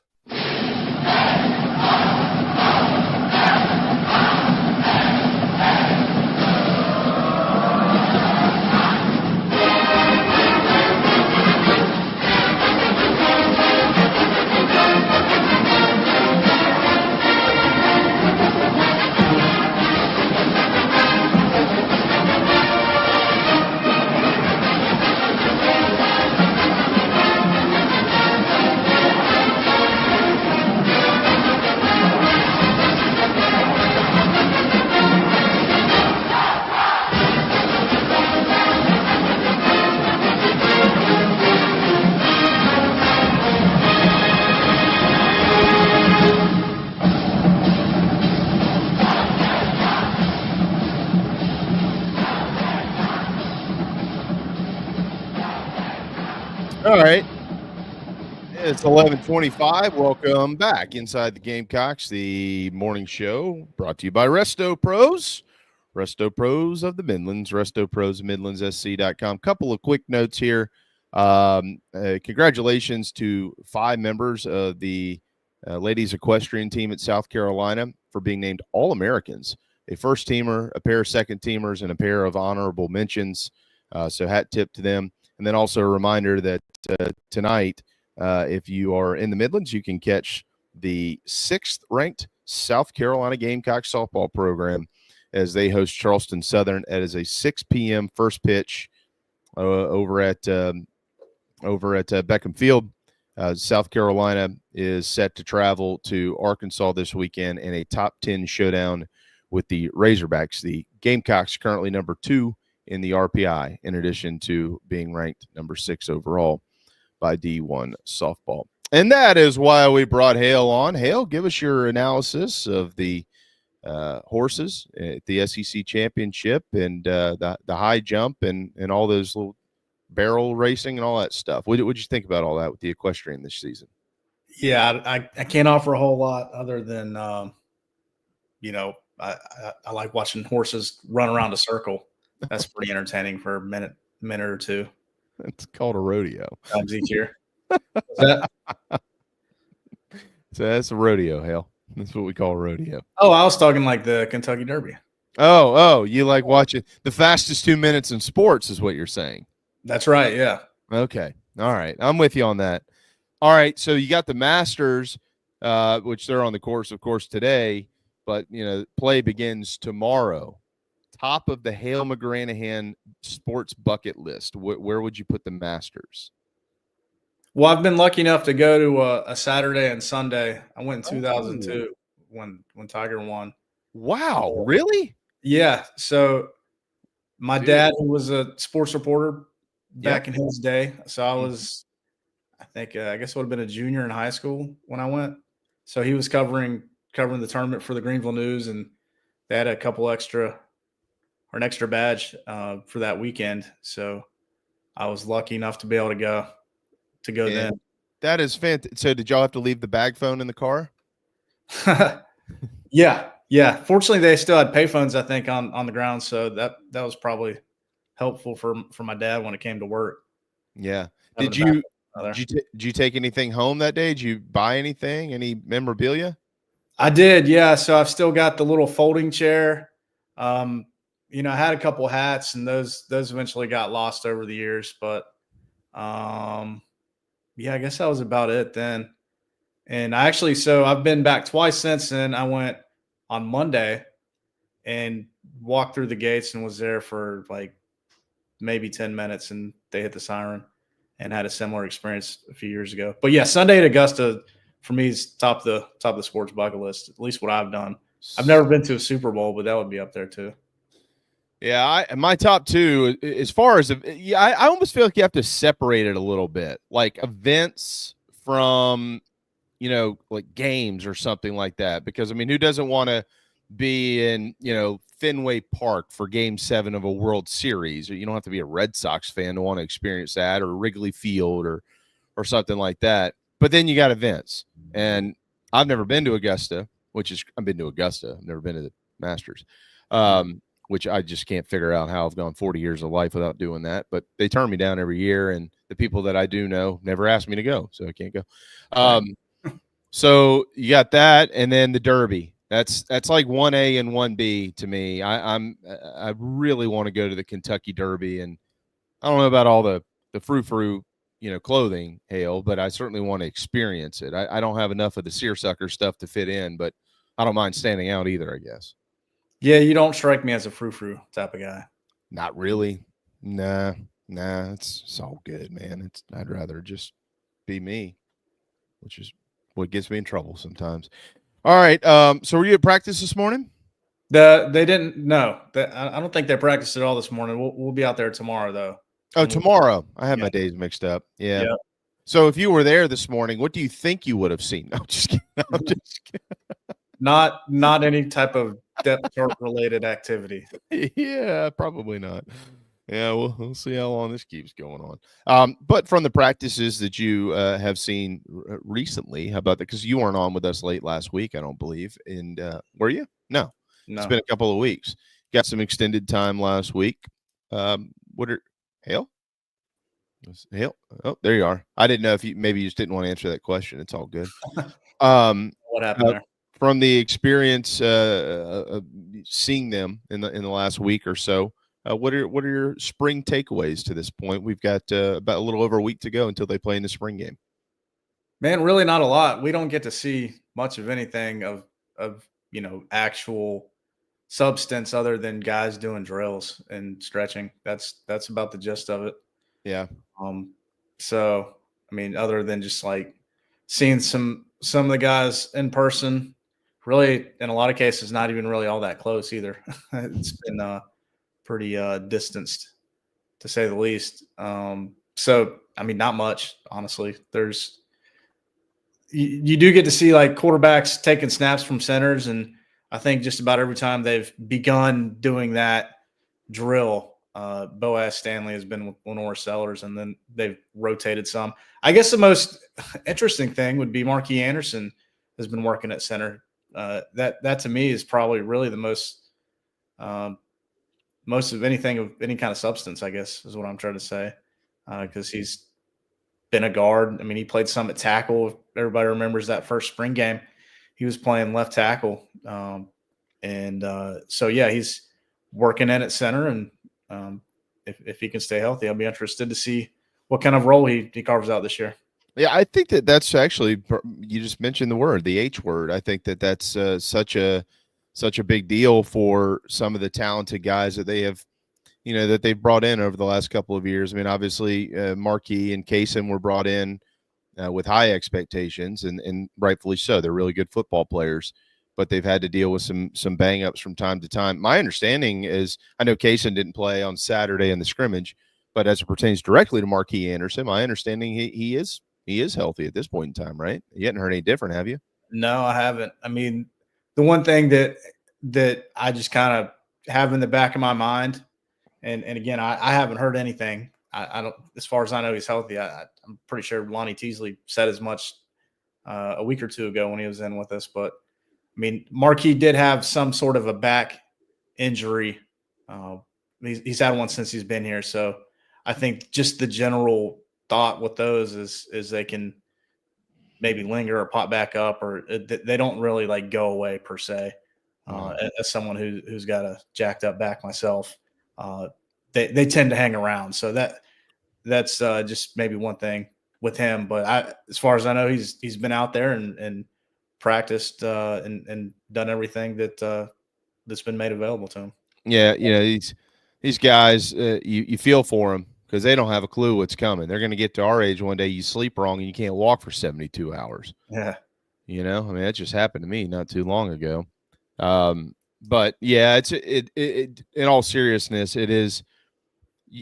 I don't know that Marquis Anderson will be able to remove the if he's healthy tag from any discussion that you have about him until he's actually consistently playing in football games for the Gamecocks. Hale, that's what happens with linemen who go through injury issues. I mean, it was the same way for Kaysen, and then he finally got in there last year, and all that conversation started to dissipate. Yeah, that's a great point with him. I mean, after he played just about every snap at right tackle this past season, I forgot real fast that he was perpetually injured for 2 seasons. Yep. Yeah. It just sticks with you.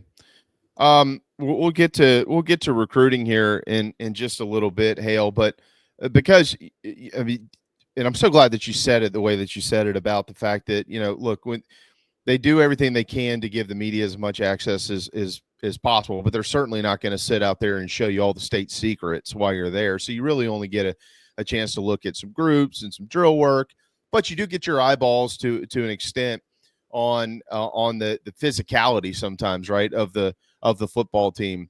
And I had somebody point out to me not too long ago that, for the first time in a while around here, they're kind of plugging and playing a little bit. Now, I'm not saying that they're going to, when you lose stars or just plugging in stars, you got to go watch them play. I'm not going to go that far and say things like that. But there's been many a seasons where you run out there in the spring and there's a noticeable difference in talent level. And this group, of course, just lost a bunch of talent. That's about to be proven, right, in the NFL draft coming up here in just a couple of weeks. There's going to be a bunch of names called. There's going to be a bunch of free agency signings after that. You're going to see just how much South Carolina is sending off to the NFL. But the eyeball test sometimes can go a little bit further than people want to give it credit for. And my understanding is that if you use that with this Gamecock football team here in 2025, it's telling you they got a good-looking group. Yeah, and I think a lot of that, JB, is a result of the portal era and them being able to 100% replace fully grown, developed players with more fully grown, developed players. Maybe not necessarily all the way developed, but guys who are older and have been playing college football for a couple years, which obviously that's been going on for 4 or 5 years now. But yeah, I mean, it's always going to be a thing where you would expect if you're bringing in 10 or more transfers every year, sometimes as many as like 20, that you're going to have some big physical looking fellas out there. But that's also for South Carolina specifically, not just like everyone with the portal, but that kind of speaks to what they've been trying to do with recruiting, whether it's from the portal or high school, with getting bigger, taller, longer arm defensive linemen, ends and tackles, and same I guess you could say along the offensive line. That's probably more so a product of just getting older, more physically developed guys. But but then there's the receiver group where you got guys like Malik Clark and Jordan Gidron, who are pretty well put together for freshmen, and Donovan Murph, when he gets here, will be the same way. So I guess that's my kind of roundabout answer of saying, like, yeah, it's the portal, but it's also like, hey, Carolina's got a plan, and they're trying to stick to it at some positions, like I just mentioned. Yeah, Hale, I have been listening to these coaches talk and trying to decipher a couple of things, really more so along the lines of the structure of this football program under Shane Beamer and how they attack things, right? Like how they identify their strengths and their weaknesses and their needs and their wants, and then they go out and get it. And, something you mentioned the receivers, something really stood out to me yesterday when I heard Mike Furry. And, he mentioned in a roundabout way, look, we knew what we had returning in this room. And we elected, instead of going out to the portal, we elected to go with this young group. And it's going to be my job to get these guys ready to play by the time we get to August. Now, are all 6 of them going to be ready to play? Odds tell you at the level they need to be, probably not. And that's not a knock on Mike Furry or any football player. They're just a bunch of young freshmen. It's hard to get them all exactly where you want them to be able to contribute at a high level, right, in the SEC. But the construction of the room in general, and then, of course, you go look around at different position groups and look what they've done on the offensive line once again this year, right? Hale, they went – I didn't – at the end of the season, I don't think a lot of us really knew what they would do. Would they just continue to bring up the guys that they've already recruited and stick to the high school? Nope, they went out and they plugged, and they're plugging and playing again in the transfer portal. But this group here, we like our old guys. We're going to train the young guys. So, we just finished March Madness, and I'm trying to find a way to wrap all this together if you're following me here. The Florida Gators won the national championship, and none of the guys that they signed to the transfer portal were the top-tier dudes from Texas or North Carolina or something like that. They went out and found players that they needed to play within their system. And it looks to me like Shane Beamer and, his staff, Darren Usher and that whole group, and of course, obviously the coaches, they all have some autonomy in being able to decipher through what they specifically want in their room to be able to go out. Now, Shane's going to get the final call, clearly.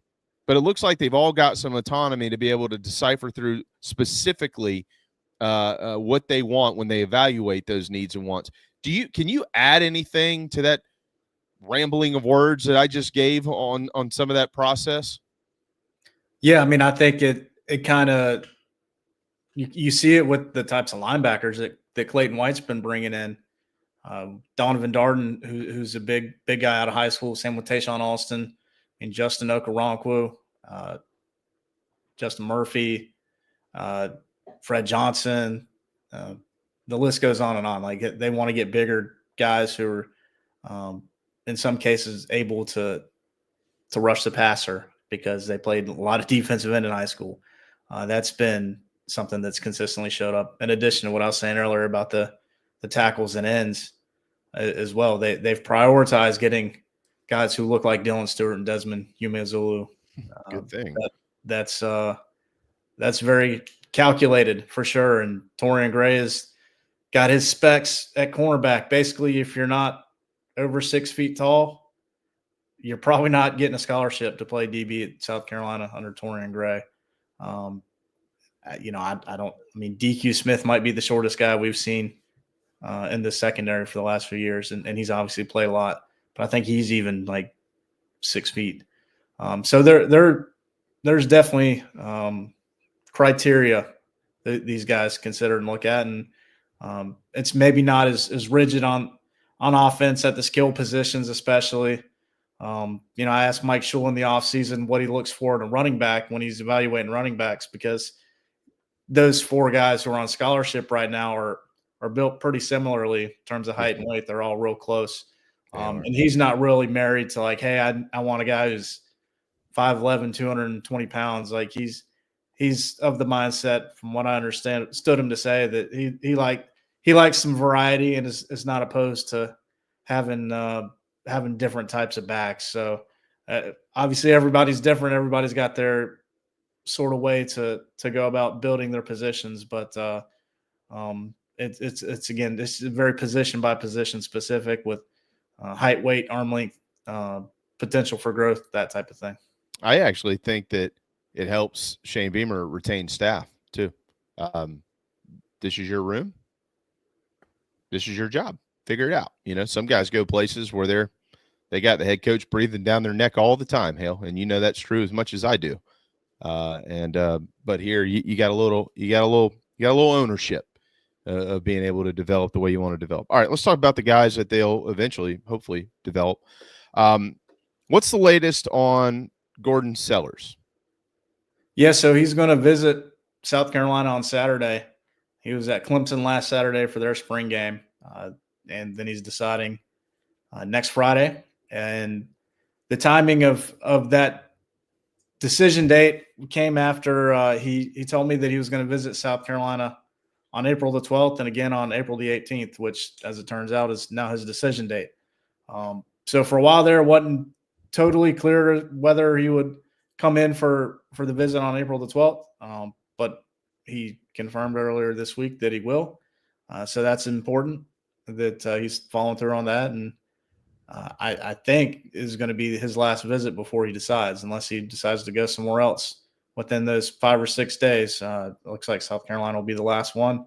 Whether or not that ends up being the deciding factor, I don't know, but certainly doesn't hurt if you're South Carolina. And I think he's still in the process of making that final decision between Carolina and Clemson, obviously. I mean, he went to Michigan not long after he announced the decision date.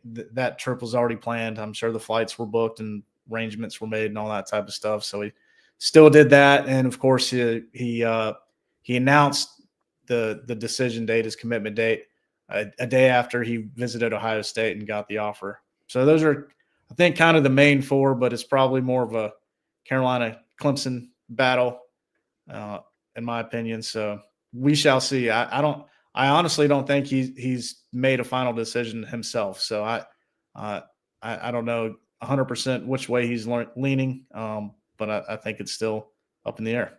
He is listed at 6'2", 180 pounds, wide receiver out of Charlotte, North Carolina, and a 24/7 Sports composite ranking of 204 right now. Of course, that can go up or go down as things move along.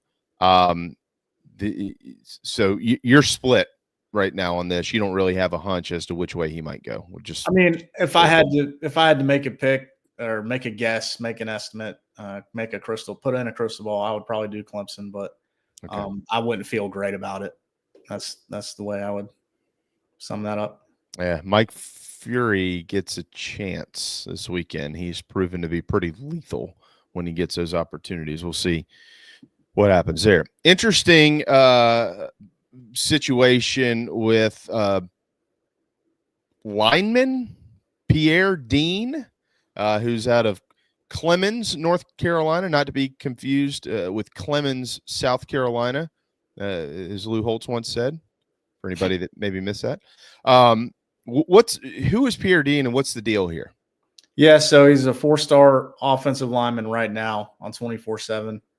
He's been a target for South Carolina since I think June of 2023 is when they offered him at camp. He came in and worked out as an offensive lineman for Lonnie Teasley and Greg Atkins, and up until about Sunday morning, it was my belief that he was being recruited as an offensive lineman to South Carolina and everywhere else. And he's at the Under Armour camp and works out with the defensive line and looks pretty good doing it too, for that matter. And then tells folks afterwards that he's a defensive line recruit now, and that Georgia and Carolina are recruiting him as such. And Ohio State is kind of in the mix too.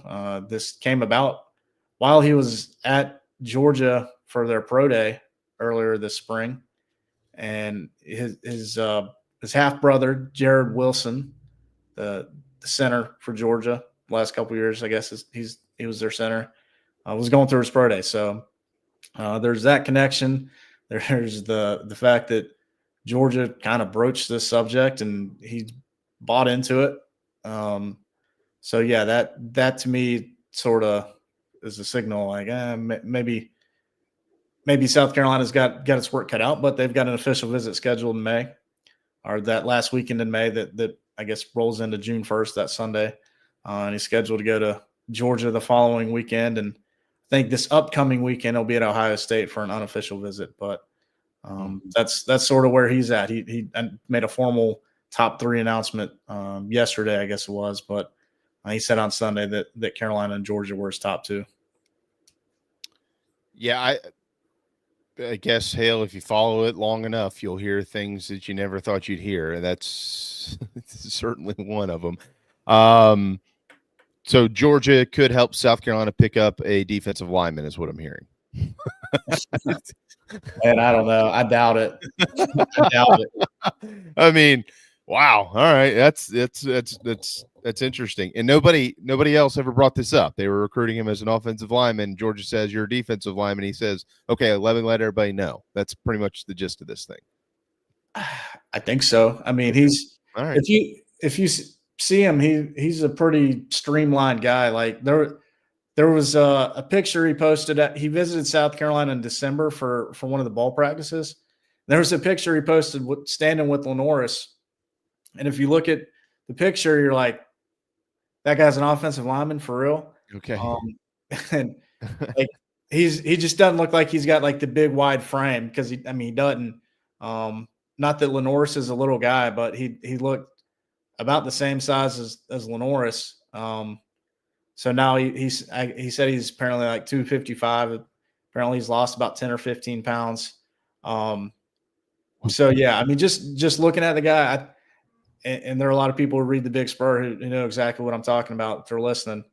Yeah, I think for him, it's probably makes some sense that he would be a defensive lineman just because there aren't a whole lot of SEC offensive linemen who are kind of built like he is. Yeah. Well, Lenoris is a big guy, but he doesn't look like an offensive lineman. So no. There's some similarity there then. No. Well, it makes sense to everybody but his high school coaches who are probably going, son of a bitch, we just lost our best offensive lineman. No, I mean, he plays some defensive line. I think he plays a lot more I think he's more of an offensive lineman for them, but okay. He's definitely played defensive line in high school. It wasn't like a totally out of the blue thing. Okay. Yeah, I was about to say, they're like, you can go ahead and go on to Georgia if that's what you're going to do, pal. All right. How about the Harris brothers? What's going on with Aiden Harris and Andrew Harris? Yeah, so Aiden is a 4-star defensive lineman. And he told Alex Jones at the Under Armour camp on Sunday that he was probably going to visit today. So we need to figure out if that's confirmed or not. Stay tuned to the Big Spur for more on that. Oh, everybody. Nice. So yeah, they're possibly visiting today. Aiden was saying on Sunday that he might be ready to make a decision before the end of the month, as long as Andrew, his twin brother, is ready to do so. They want to go to the same school. Okay. So yeah, that's sort of where things are at with them. They could be deciding soon. They could be visiting today. They are definitely, for now at least, scheduled to visit officially. I think it's the June 6th weekend. So yeah, a couple things are sort of up in the air with those guys right now here in the very short term. Well, if I was Shane, and Shane, if you're watching, I hope you will take my advice. I'd call in the Lindsay twins on this one. Get a hold of Dusty, get a hold of Jordy, get them out of that barbecue truck and get them into the facility and see if they can't literally twist their arms because they're good at doing that.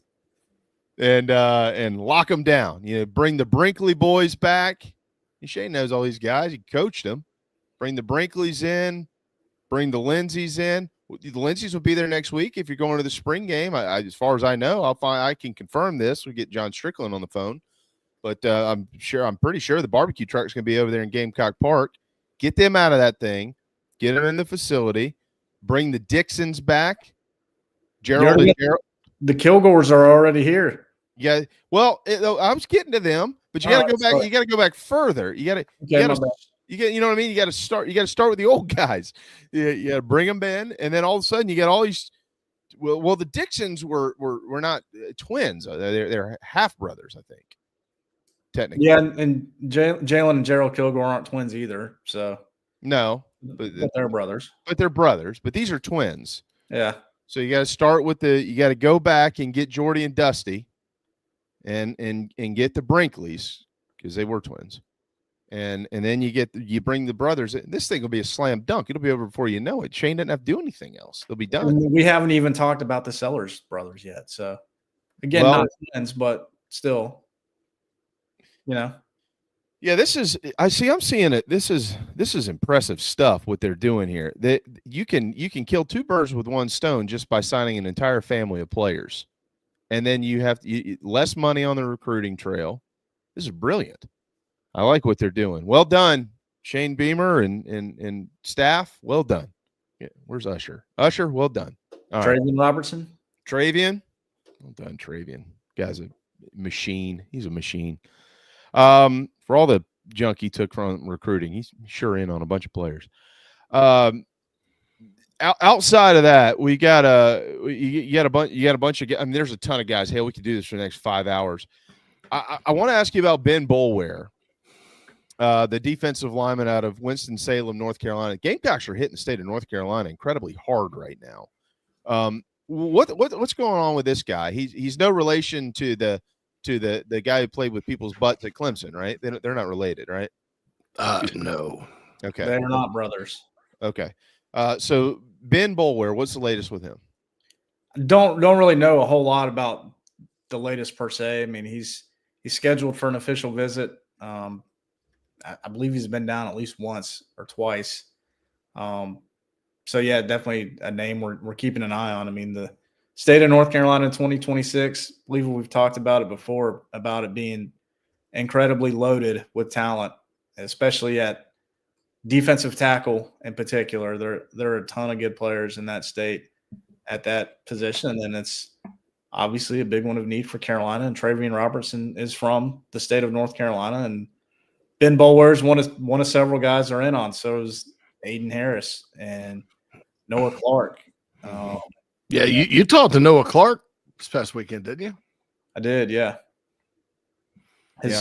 His first offer was from Travian Robertson back in 2023 that fall. Can't remember which game it was that he was at, but he got it around then and has been a priority ever since. He was in town last week, watched practice, and has the official visit. Could be in. Excuse me. Could be in with his team when they're doing an offensive line and defensive line camp and 7-on-7. He might come and hang out with them for that as well. So, Ben Boulware is one of many in that state at that position. There's a lot. You mentioned being 6 feet and taller to play in the secondary for Torian Gray. Samari Matthews and Tamarian Watkins are both that. Watkins is a little over 6'3", I think is my understanding, as a matter of fact, out of Rock Thrill, South Carolina. Well, he plays for Northwestern. So do I need to call Paige and get this deal done?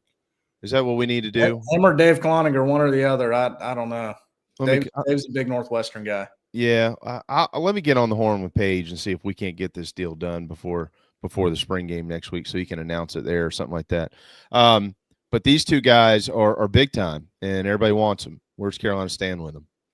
Yeah, Samari's visited South Carolina more than any other school. He's been probably the top cornerback on South Carolina's board for 2026 since his freshman year. I mean, he's really good, obviously, and it's Clemson or Carolina, basically, Carolina or Clemson. It's been that way for a while. Others have floated in and out. Florida State's kind of around still. Texas is emerging. But at the end of the day, I think it'll be either the Gamecocks or Tigers for him. And then it's Marion Watkins, who put out a top 5 on Sunday, that also included Georgia, Alabama, Miami, and A&M, I believe were the 5 with South Carolina, obviously. And I think it'll probably be South Carolina in the end for him. I've got the crystal ball in, but he's got official visits scheduled to most of those 5, and that's sort of where we're at with those 2. All right, final 2 questions, and then I'll let you get to lunch, Hale. Quarterback, give us an update on the recruitment of the quarterback position, if there is one. Don't really have one. Waiting to see if Landon Duckworth takes an unofficial visit. Excuse me. Sorry, my throat's getting dry. Yeah, that's my fault. We kept you on too long again. It's okay. We can blame the pollen too. But yeah, waiting to see if Duckworth takes an unofficial before his official later this summer. And Brady Smigel, who obviously just took an unofficial a week or so ago, waiting to see if he gets an official schedule. That's kind of the latest with those 2. Okay. Go ahead, JC. I think Smigel will schedule an official. Yeah, I mean, I think that's probably safe to say. Yeah. Yeah. I heard that yesterday, Hale, and I meant to text you, but I forgot. I'm sorry. My bad. So breaking news, man. Oh, well, that's just there you go. All right. So kind of leads me to the final one here. What are you expecting from a visitor standpoint for the spring game, and just as a courtesy to our audience, at some point in time next week, will you have some sort of list out, a published list of those who will be in for it? Yeah, I'll be doing plenty of that next week for sure. Okay. And yeah, I don't know. I don't want to give out like a date or anything like that. Oh, no, I'm not asking for I don't mean that.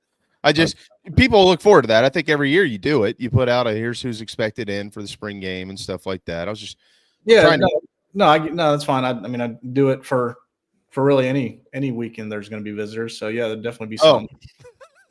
I mean, it happens every week on the Big Spur. Thanks for. I do it all the time, Jamie. It's not just the spring game. I don't just wake up the week of the spring game and publish a list.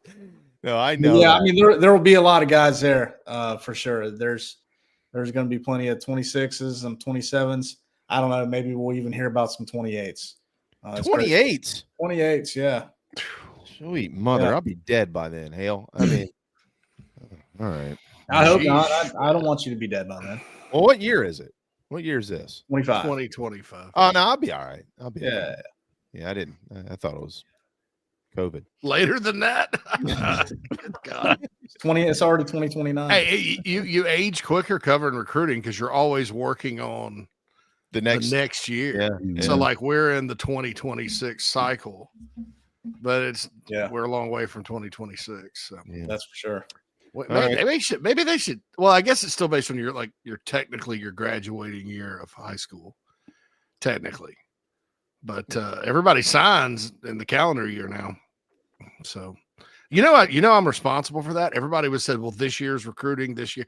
You kept saying year, and I kept putting cycle in my article. And so I coined that phrase when I was at Rivals in 24/7. Man, you should have Robert Brooks that thing, man. If you would have just trademarked like the Lambo Leap, you wouldn't be doing this. You'd be on a beach somewhere. It's open source code, brother. Because in my mind, I was like, well, it's not really a year. So what do we call it? And I called it a cycle. Hale, did you know that? When did we talk to Robert Brooks? Probably 2 or 3 years ago. Probably, right? 2 or 3 years ago, somewhere in there. Yeah. Okay. Y'all remember that? I didn't know he had done that. He trademarked Lambo Leap because he started it, Hale. That's the first I've heard that. I did not know that. Yeah. So every single year, I went and looked this up just to make sure that Robert Brooks wasn't lying to my face, and he wasn't. It might not be every year. It's every 1, 2, 3 years, whatever they sign. But all of the major networks, all the 3-letter networks and the 4-letter network, in order to use the phrase, they have to cut him a check to be able to do that. That's brilliant. Brilliant. The Green Bay Packers can't print it on a T-shirt or anything unless they're paying him. And I don't know how he does it. Percentage. I don't think he got into all that, whether it's a percentage or a flat fee or whatever. It doesn't matter. It's mailbox money. I can't believe we haven't seen anyone in the comment section say something about him giving money for NIL. Well, it's probably coming now. Living his best life, man. He lives in Phoenix. Plays golf all the time. Where's my man? Before I get off the air, my Stuart Lake's gonna be calling. Hey, do you have Brooks' cell phone? Yeah, right. my man, Coach Lake, gonna be all over it. Before they hop on Darren Usher. Do what? Somebody hit up Darren Usher. Let him know. Yeah, Darren. Yeah, someone's got to get to work. But yeah, it's a brilliant move. So I've been ever since that conversation. I've thought about what could I trademark that would just piss the whole world off that they'd have to send me a check in order to do it. Good afternoon and good morning. That's right. Greetings and good morning. Yeah. Well, yeah. You used to say good afternoon and good morning. Yeah. Greetings and good morning. Say greetings and good morning. I used to say greetings and good afternoon. Yeah. Okay. It's but you say it every day. It's your catchphrase. That's a good point. Yeah. I actually have never had a catchphrase. Yeah. I maybe need to get one. We'll workshop that. in the next couple hours. We'll workshop that. Who wins the Masters, Hale? Who's your pick? I'm gonna go Colin Morikawa. Wow, good choice. Oh, love it. Yeah, it's a great pick. Probably should have said Scotty Scheffler, but I'm gonna go Colin Morikawa. I know it's hard to not be on the Scheffler train. He'd be the fourth golfer ever to win back to back, right? I think that's right. Yeah, I don't know what the is. Tiger did it. Jack Nicklaus did it, right?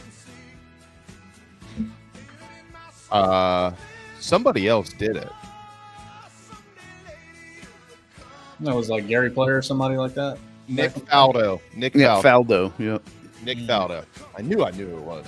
Nick Faldo. I think Nick Faldo. I'm pretty sure. Yep. 89 and 90 for Faldo. Yeah. Okay. Yeah. We'll see. So Scheffler could be the fourth to do it back to back. I'm just going to stay with my guns. I love Scotty. My understanding is the fine folks that protect Augusta National will not give him any trouble getting into the tournament. And I wouldn't have any doubts if he won it. But I'm just going to do it, man. I'm going to probably regret it, but I'm going to jump on Rory's bandwagon this week and hope that he gets the Grand Slam. I think he can do it. All right. I'm kind of hot and cold on Rory McIlroy for some reason. I'm not sure why, but it's because sometimes I'm not. It's because of him. Okay. Because he's hot and cold. I thought it was me. Yeah. That makes sense. Well, I'm sorry that you got cut off on Monday. That just sucks, with the weather. The one day that it rained, you were there and they kicked you out. That just sucks. Sad about that for you. Maybe next year. I'm sorry, Hale. I didn't even know that had happened to you, man. Yeah. Told JB I was in for about 10 minutes. Like that. Were they offering support groups or anything for folks who didn't get to stay that long? For folks who waited their entire lives and then had to leave the course? Soggy pimento cheese sandwich, maybe? Yeah. I don't know. I'd already been, so I guess maybe that wasn't made available. Oh, whatever, man. I don't feel sorry for you then. Yeah, no, I don't even feel sorry for me. Oh, I do. I would be pissed. Oh, man. Hale. Can't even take your phone and get a picture to mark that you were actually there, I took a picture of – no, I did. So I did take a picture of the Hooters marquee that said John Daly here today. So, sweet. There you go. That makes it all worthwhile. Yeah. Man, if I lived in Columbia, I'd just get in the car and go to that Hooters immediately. I may Uber to that Hooters. That would be a better idea. Just Uber there. Yeah. I would. Mike Morgan hung out with him last week, a couple weekends ago. He's got video. Nice. Yeah, McIlroy tees off at 1:12 tomorrow with Oberg and Akshay Bhatia. Is that how you say that? Sure. All right, we'll go with Bhatia. Hale, it's always a pleasure, my man. You do a wonderful job, and you work really hard. How's parenting going? You alive? Everybody breathing? Getting enough sleep? Yeah, all of the above. Yep, we're doing good. Doing real well. Keep up the good work, my man. Thanks for everything that you do. We'll probably see you next week. I'll be up there on Wednesday for a few days, so look forward to that. Sweet. Well, appreciate you guys having me as always. You got it, man. Thanks, Hale. All right, gentlemen. I'm going to get out of here. To Hale's point on Rory, he won the Pro-Am and he won the Players this year, and then he was top 5 at Houston, top 20 in the others. You just never know. I'm sticking with him. Go get him, Rory. Mark that down, Phil. I got you. Rory. It was 4 over last year. It didn't go well. I did finish, by the way, my bracket 90.2%. Not bad, huh? That's not bad. Not bad. No, I'm telling you, I would have won. I know that damn Strickland's trying to claim it, but I would have beat him. If he didn't have a leg to stand on by actually sending us the image of it. So there is a record there. But that, ESPN isn't going to accept that. No. Gentlemen, anything I should keep the show on for today, or no?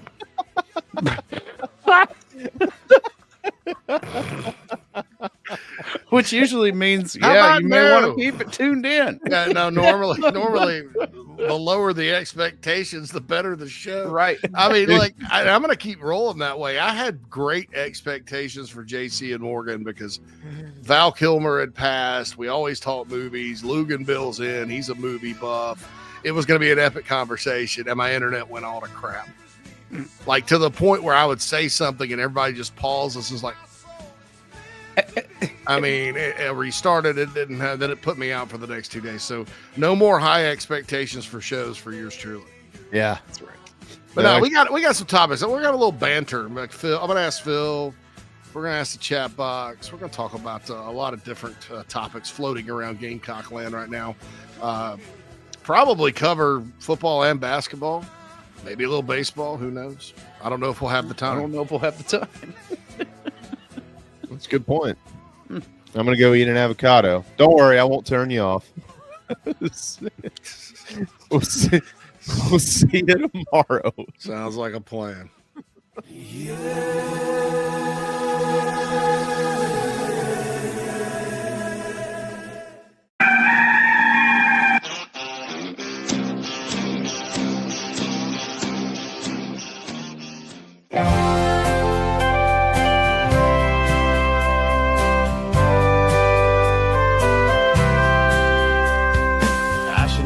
Have screamed in terror that fine day. Saw that purple wig and did not know what to say. It left me sort of startled and confused. Red lips and white makeup and those big old red shoes. But my daddy tore a knot in me for being so damn rude. He said, son, don't you know that clowns are people too? Clowns are people too. Big red shoes. Clowns are people too. Don't be rude. If you weren't a bit lucky, then this could easily be you. I met your mom when she was up on that old trapeze. What can I say but hey, I had a thing for circus freaks.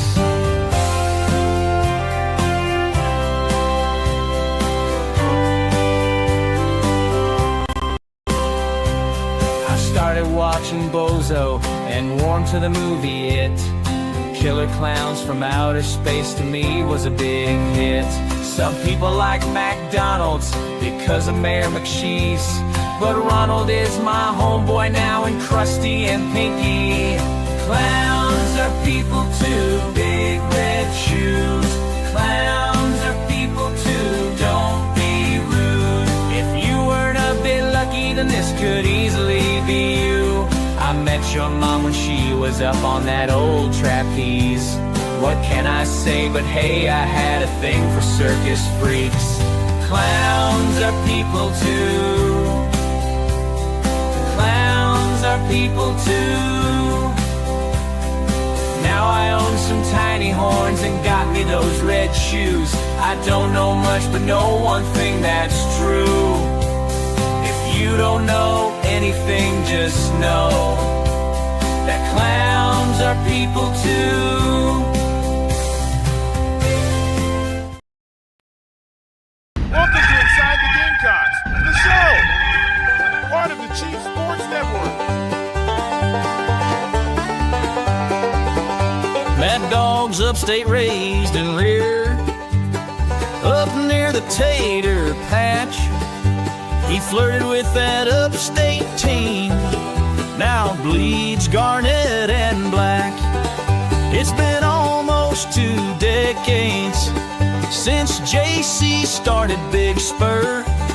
He may live outside of Chicago, but he's all Spartanburg. It's the show, the Gamecock Show. ITG, Phil and JC, it's the show.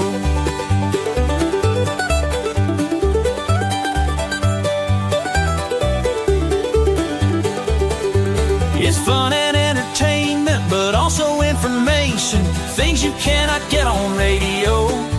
It's the show.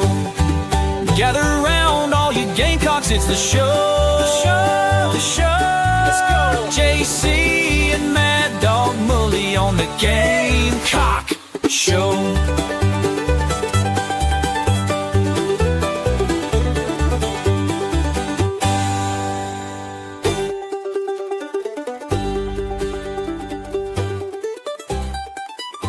Welcome in, everybody. It is Inside the Gamecocks, the show. Back in action after taking a little bit of a day off yesterday. Yes, we do still work. We are here. Yeah. Doing our things, but sometimes schedules conflict and lives get in the way. JC, you know how it is. Like I'm already had enough life in April in these first 9 days that I'm already done and over it. Over it. That's it. Yeah. Flush April.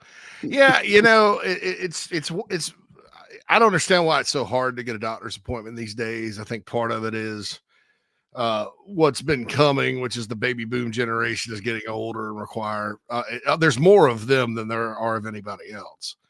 So obviously logic dictates that the more people there are that are older, the more medical care they seek. But it's way harder than it should be. And in this country, we don't have socialized medicine. The government doesn't pay for it in most cases.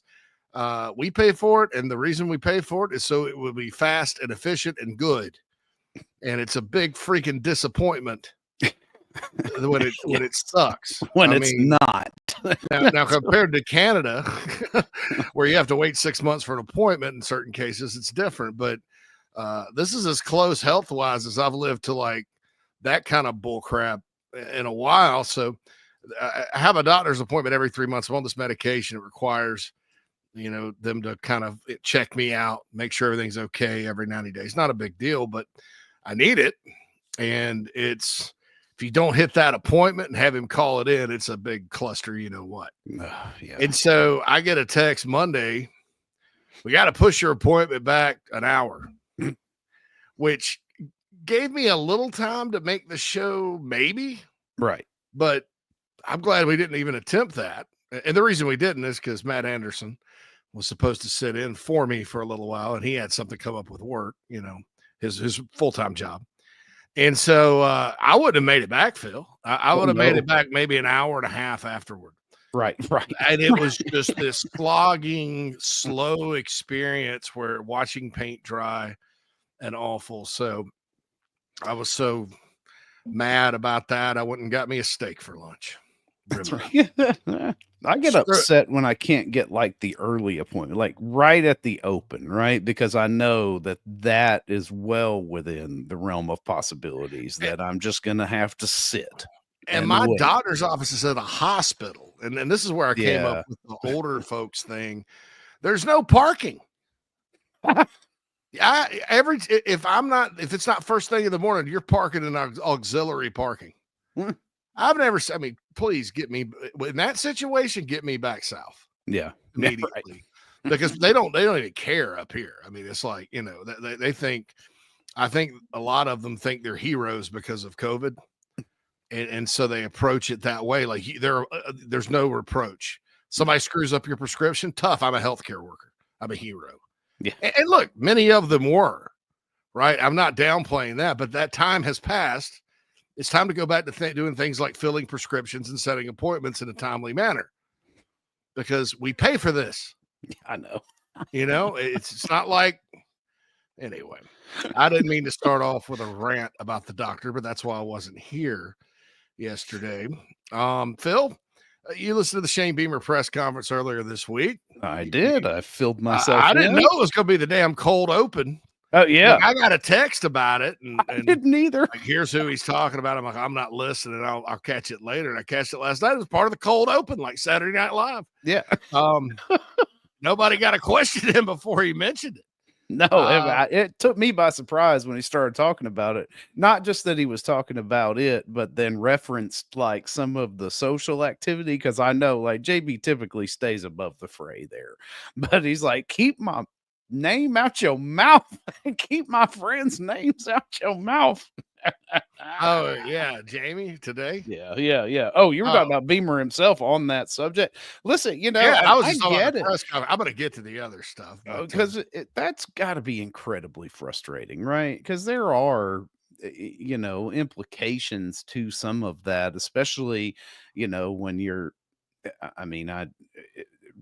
Wherever you are, right? Because we know what we say and do is seen all over the place, right? And if and if you're working for a website or a newspaper or something like that, people read that stuff, and then it ultimately gets back to people who, it may create an incorrect perception of where they stand.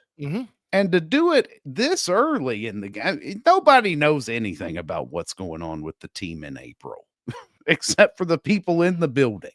And they know that they're putting a team together to perform 5 months from now. Yeah, I'm with you. And Beamer, I understand where he's coming from perfectly, because nowadays you just had a player walk out the door in the middle of spring practice to the portal. And thankfully that doesn't happen very often at South Carolina. But, these guys they can leave at any time. You also have people beyond their parents who have influence, who, may look at something. Maybe you have a representative from another school that really wants the guy. Maybe the guy's young, or maybe. And in football, you have to understand too, practice is a lot of times about like motivation. So you're let's put it, he's going to be our starting right guard, but let's put him at Group C and make him work his way up and get it. That's coaching 101, right? Right. Yeah. I mean, you're trying to get the best out of these guys. Yeah. I mean, so there is, whatever's happening at practice is just happening at practice. I mean, it used to be practice before open. Well, he's running with the threes today or whatever. You have to provide context and not just say this is your starting, start your top 15 offensive linemen, because then what happens is, the agent or whatever gets a hold of that, and that gives him, something that's inaccurate, that gives him proof of, well, he's just buried here. This other team wants to give him this money. When in reality, this guy, no matter where he goes, is going to be a year away or whatever, or was penciled in as a starter and it was just a motivational tactic, or something else. That's the reality of it. But the person in the player and family's ear is going to use that. Oh, it's right here. It's reported. I think we understand now, given the media climate that we're in, that not everything in the newspaper is accurate. Not everything anywhere is accurate all the time. And so I totally understand where Beamer's coming from. At the same time, I think as far as the writer goes, it's more sloppy and needs context than it is malicious, because some people are malicious.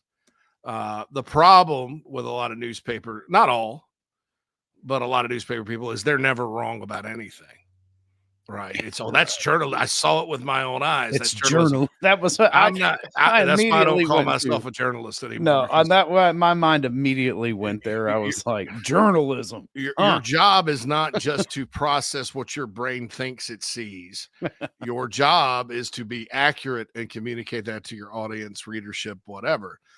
I think it was just an honest mistake. Yeah. By the writer. I don't think. Nobody needs to like destroy the guy or gal. No, I'm not going to identify who it was, but so I understand that too. And I don't think Beamer was being inappropriate. I think Beamer was explaining why, hey, look, this is number one, not accurate. And then number two, it's something that can hurt you, and you don't want that floating out there. People consume everything. There's so much crap on social media now. Like literally, Phil, if I wanted, and I could probably do this. I could probably come back tomorrow, get on social media, find articles on blogs, and like prove to you that the earth was flat. Oh, if I were citing those sources. What's funny is like I've looked at a couple of those like on X, right? So now it continues to dish it out to me, and I'm like, I'm good, y'all. I'm fine. I just wanted to kind of see where the thought was, and that how do you think that the world is flat? And now it's like, oh my goodness, yeah. It's like driving slow past a car wreck. We're just curious. I'm just a little curious. It doesn't mean I really am into that topic. I'm not stopping and getting out. I just want to pass by and then move on with my life. I had somebody accuse me one time of being a a left-wing lunatic simply because this stalker went to my followers on Instagram and saw that I follow the Atlantic and the Washington Post and the New York Times. Right. Yeah. And I'll be honest with you. I read everything. I'm far from a left-wing lunatic. But I read all sides, everything from Breitbart to the Atlantic to the New Yorker, just because I think that when you become sort of in a silo, you don't really have good arguments with the other side. No, regardless of what side people think I'm on, I like to know both sides. It's kind of like when you're scouting your opponent.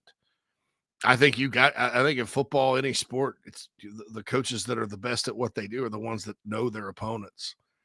And so, but I'm a left-wing lunatic because by God, I'm not allowed to follow any socialist Instagram accounts, right? But you can go find anything. And so I think that when it comes from a reputable publication, because as a coach, you can't sit there and be mad over whatever clowns on Twitter bashing your players or talking about lies or different morons in a YouTube comment that want to sit there and bash individuals. You can't do that. You can't do anything about that. But when it's in a reputable publication, that may give a nefarious actor some ammo, and it's not based in reality. And so much of recruiting already is based on fake stuff, everything from fake value with NIL to fake promises to, it's all, a lot of it is to fake hype, to fake reality on how good a player is. Like as far as a college football player, there's so much fake already that I don't understand. When you have something inaccurate out there from a reputable pub, I can get that. Yeah. Now, as far as who he was talking about, again, I said I'm not going to mention it, but it wasn't me. And here's why accusing me of it is moronic, dumb.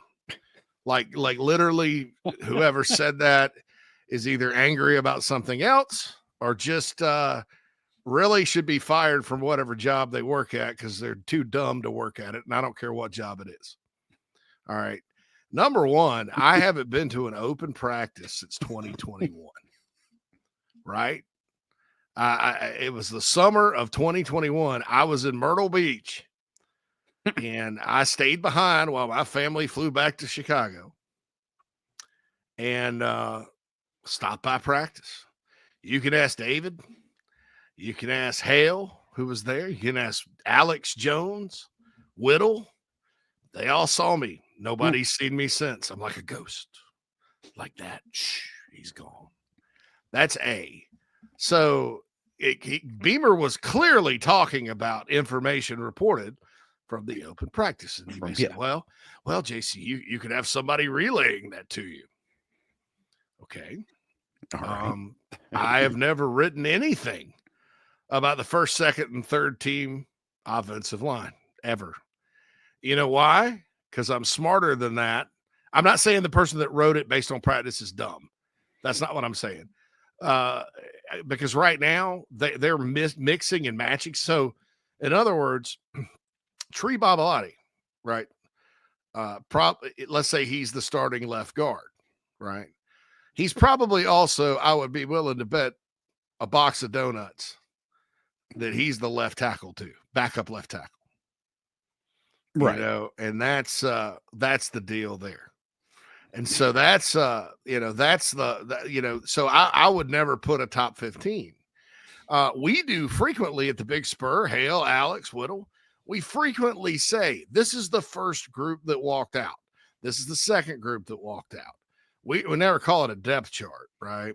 No. The depth chart's not coming out, man, until the week of the Virginia Tech game, if that. And even then, right. I mean, that's the thing. It could be littered with oars. Yeah. And Beamer's right. There's a roster management portion of it now, in addition to when you watch film, you're not just watching the play. You're not just watching plays and saying, well, when they're in this defense, they do this, or when we do this, they do that. You're not just watching that. Good play callers watch players. where do we have a matchup advantage? Is this guy a little slow? Who are they going to play here? Virginia Tech has 2 new coordinators. There's nary a bit of film on the defensive guy. Yeah. There's a lot on the offensive guy, but there's no. I mean, this guy was like an assistant to an assistant in the NFL. I think he coached at William and Mary. My guess is he's probably a great coach, because guys with the background you don't really think end up usually surpassing expectations, and the guys that have been at 15 different big schools but they usually are not the best. So that's usually, not always. And so I understand you don't want anybody to know about your personnel, because somebody smart they have so much time over the summer, Phil. Right. And the coaches they have meetings and workouts and stuff, but they're sitting in there.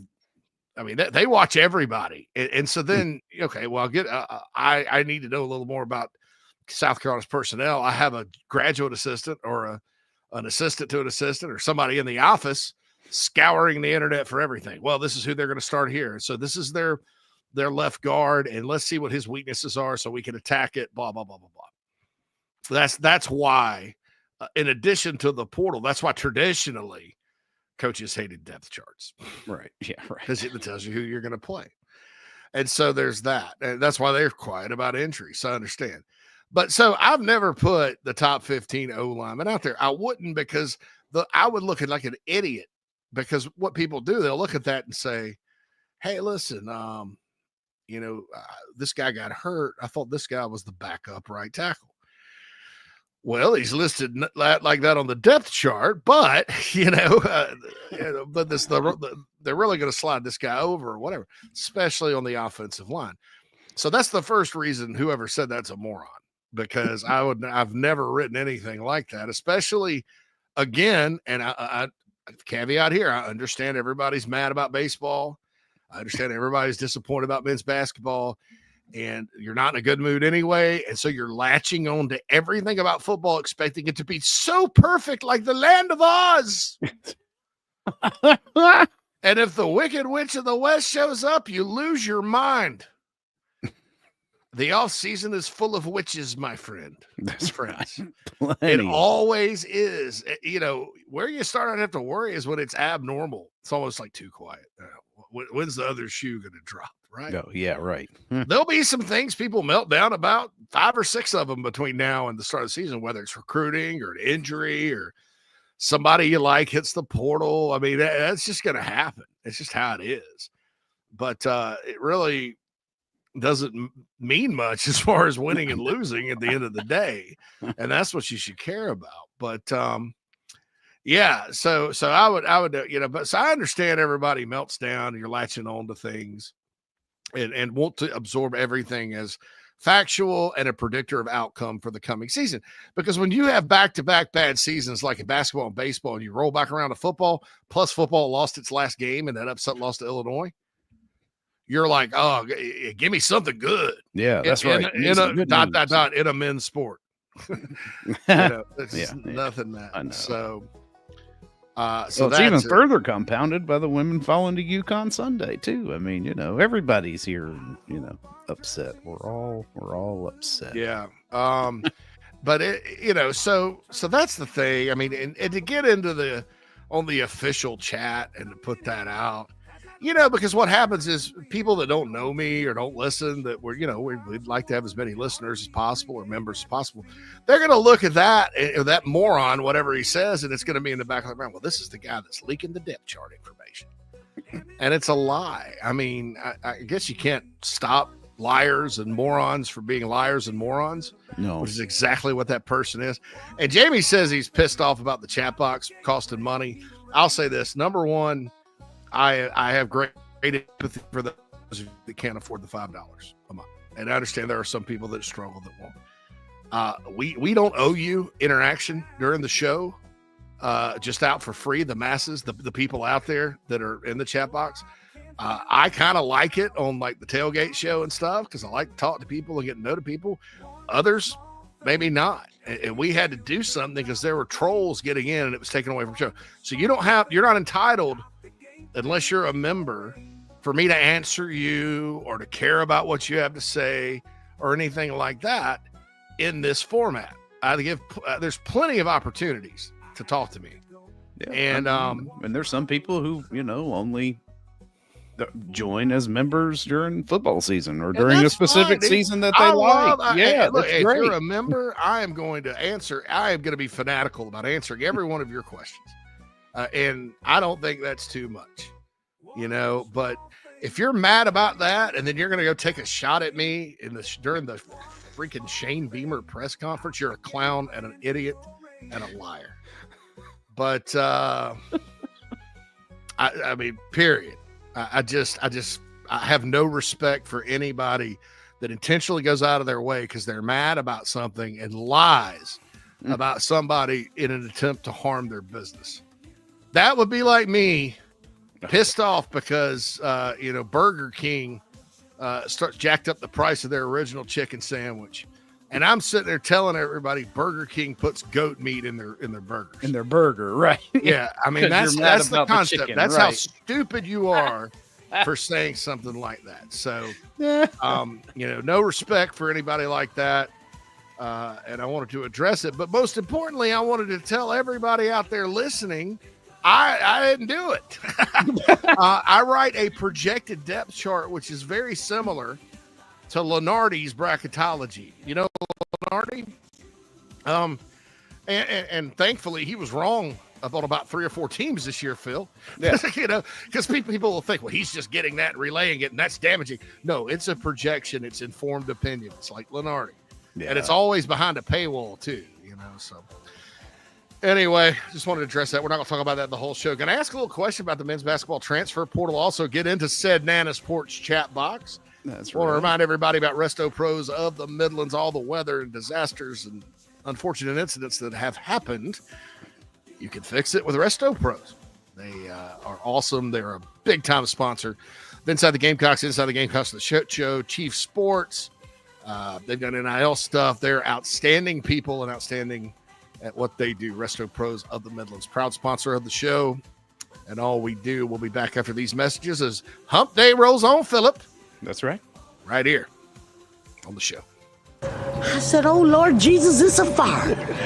Ain't nobody got time for that. Disaster comes uninformed.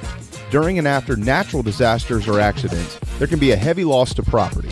It can become extremely difficult to bounce back to what you knew before. Having your home or office destroyed or damaged by water, fire, smoke, or mold affects your personal and business lifestyle. Resto Pros of the Midlands is here to help. Open 24/7. Call them when you need them. 803-493-0170.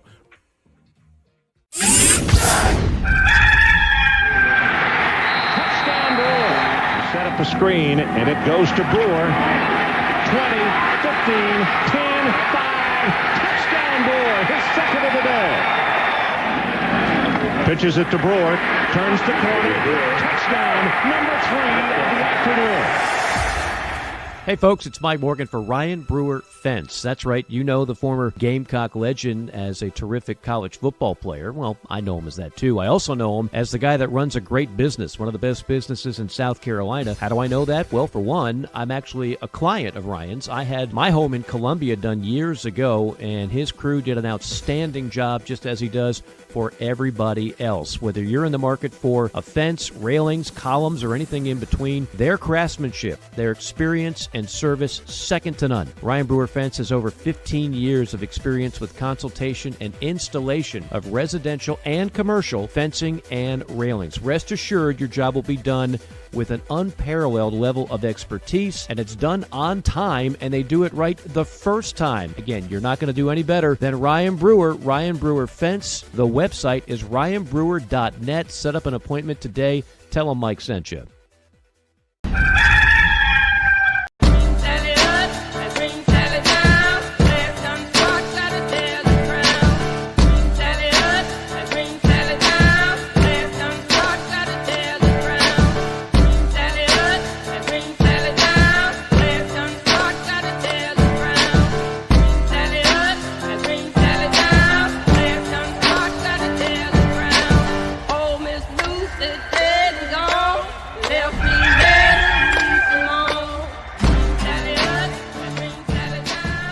Welcome back, everybody, inside the Gamecocks The Show. Second segment of the show here. We're going to talk a little football, maybe a little basketball, portal. I'm sitting here thinking, like, I don't know. Did we? I'm not sure if we knew or commented on Ugasuk and Federico leaving. I found that kind of interesting. I thought, they would hang around, but they think full they can reset time. They think they can go play elsewhere. They didn't. They weren't people that they sort of said they wanted them to stay. Their roles next year were probably. I mean, Mo played probably more than he should have. Yeah. And this past year, not any offense to him. I thought he hustled and certainly did some good things at times that they needed him to, right? But I'm not sure he was going to absolutely like play the role he did this year. And then shoot, you blink and Federico's gone. Yeah. So I think them or whoever's handling them or whatever is probably, probably one of those guys handling them, And look, these aren't bad players. They're just not fits. I mean, Morris Ugasuk can fit. Now, I don't know anything about Federico. I have no freaking idea what that guy can do. But look, it's Morris fit, but not a point. And so, that's the thing there. But I don't know. I think at the end of the day, talking about the 12th and 13th guy on your bench out of 15,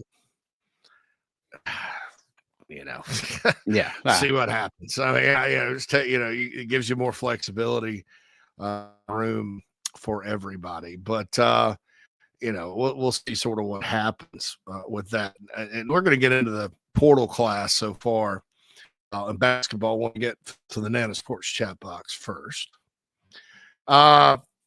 Bruin with a funny right off the bat. JC, can we get a depth chart reveal? Beamer can't seem to put one together.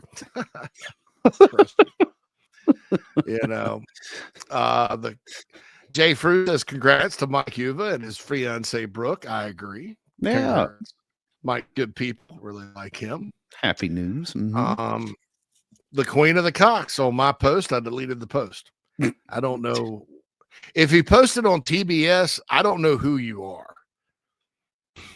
Yeah, right. Like, yeah, I try to put it together, but I can't. There's no real way of knowing. To look up who you are. I don't look up anybody unless they're in trouble.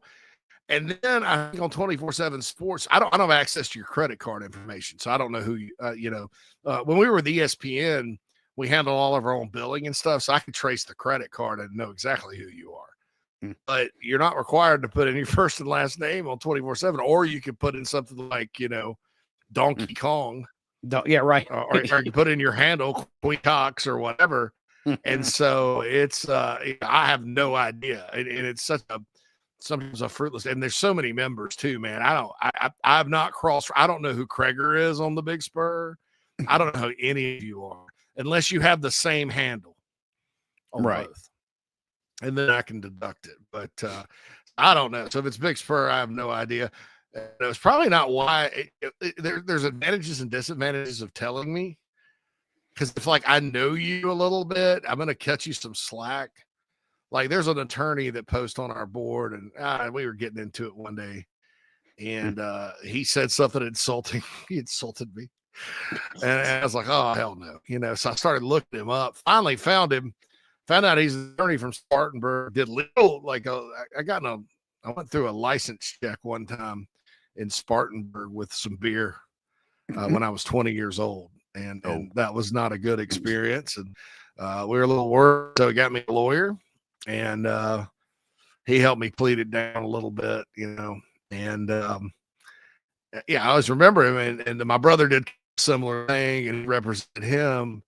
And that was a long, long time ago. So I looked it up. I was like, well, this guy's sort of an old family friend, and so and so I kind of let up on him a little bit. So that's it. The disadvantage is, you probably will feel a little weird about posting things that you think I may disagree with. It's a different the persona on the Big Spur is different than the show, and it's because I've said this before, Phil. I write like a jerk, like professionally. I don't even, even tweets, I'm a little bit more casual. Yeah. But the message board, I've always kind of just been straightforward, and it reads like I'm writing an article almost. And it's just, you're getting no context with me, no personality, nothing. And so it comes across like a jerk. I mean, I've worked with people like that before, nicest people in the world. They email like, you're like, God, what crawled in your butt today? Yeah, that's even a different form too, right? Like the email, like I'm the same way. I'm not the best like extemporaneous speaker, but I write well, just because I can, clear my head and put down my thoughts, cogently and not have 1,000. My brain moves a lot faster than my mouth does. But yeah, I mean, you never know what you're going to get. But then if I'm writing a professional email, it will be a lot different than it is. If I were, putting thoughts together for an article or a message board comment.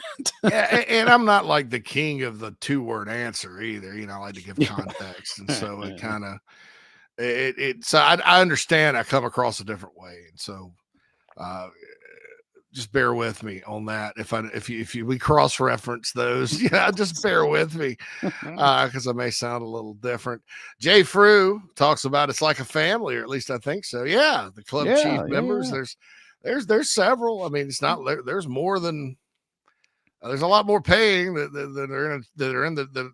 are in the chat box every single day, like the Hardy bunch of you. But we're gonna have more events and things like that. And it's a good time, but you guys are hardcore. And the Queen of the Cock says we need a Discord or some form of chat for games and banner for sports, even if it's just the chat box members.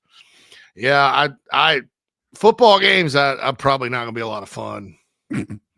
Or maybe I will be too much fun to be around. Right, yeah, it could be both. But I'd love to put something together where you guys did it.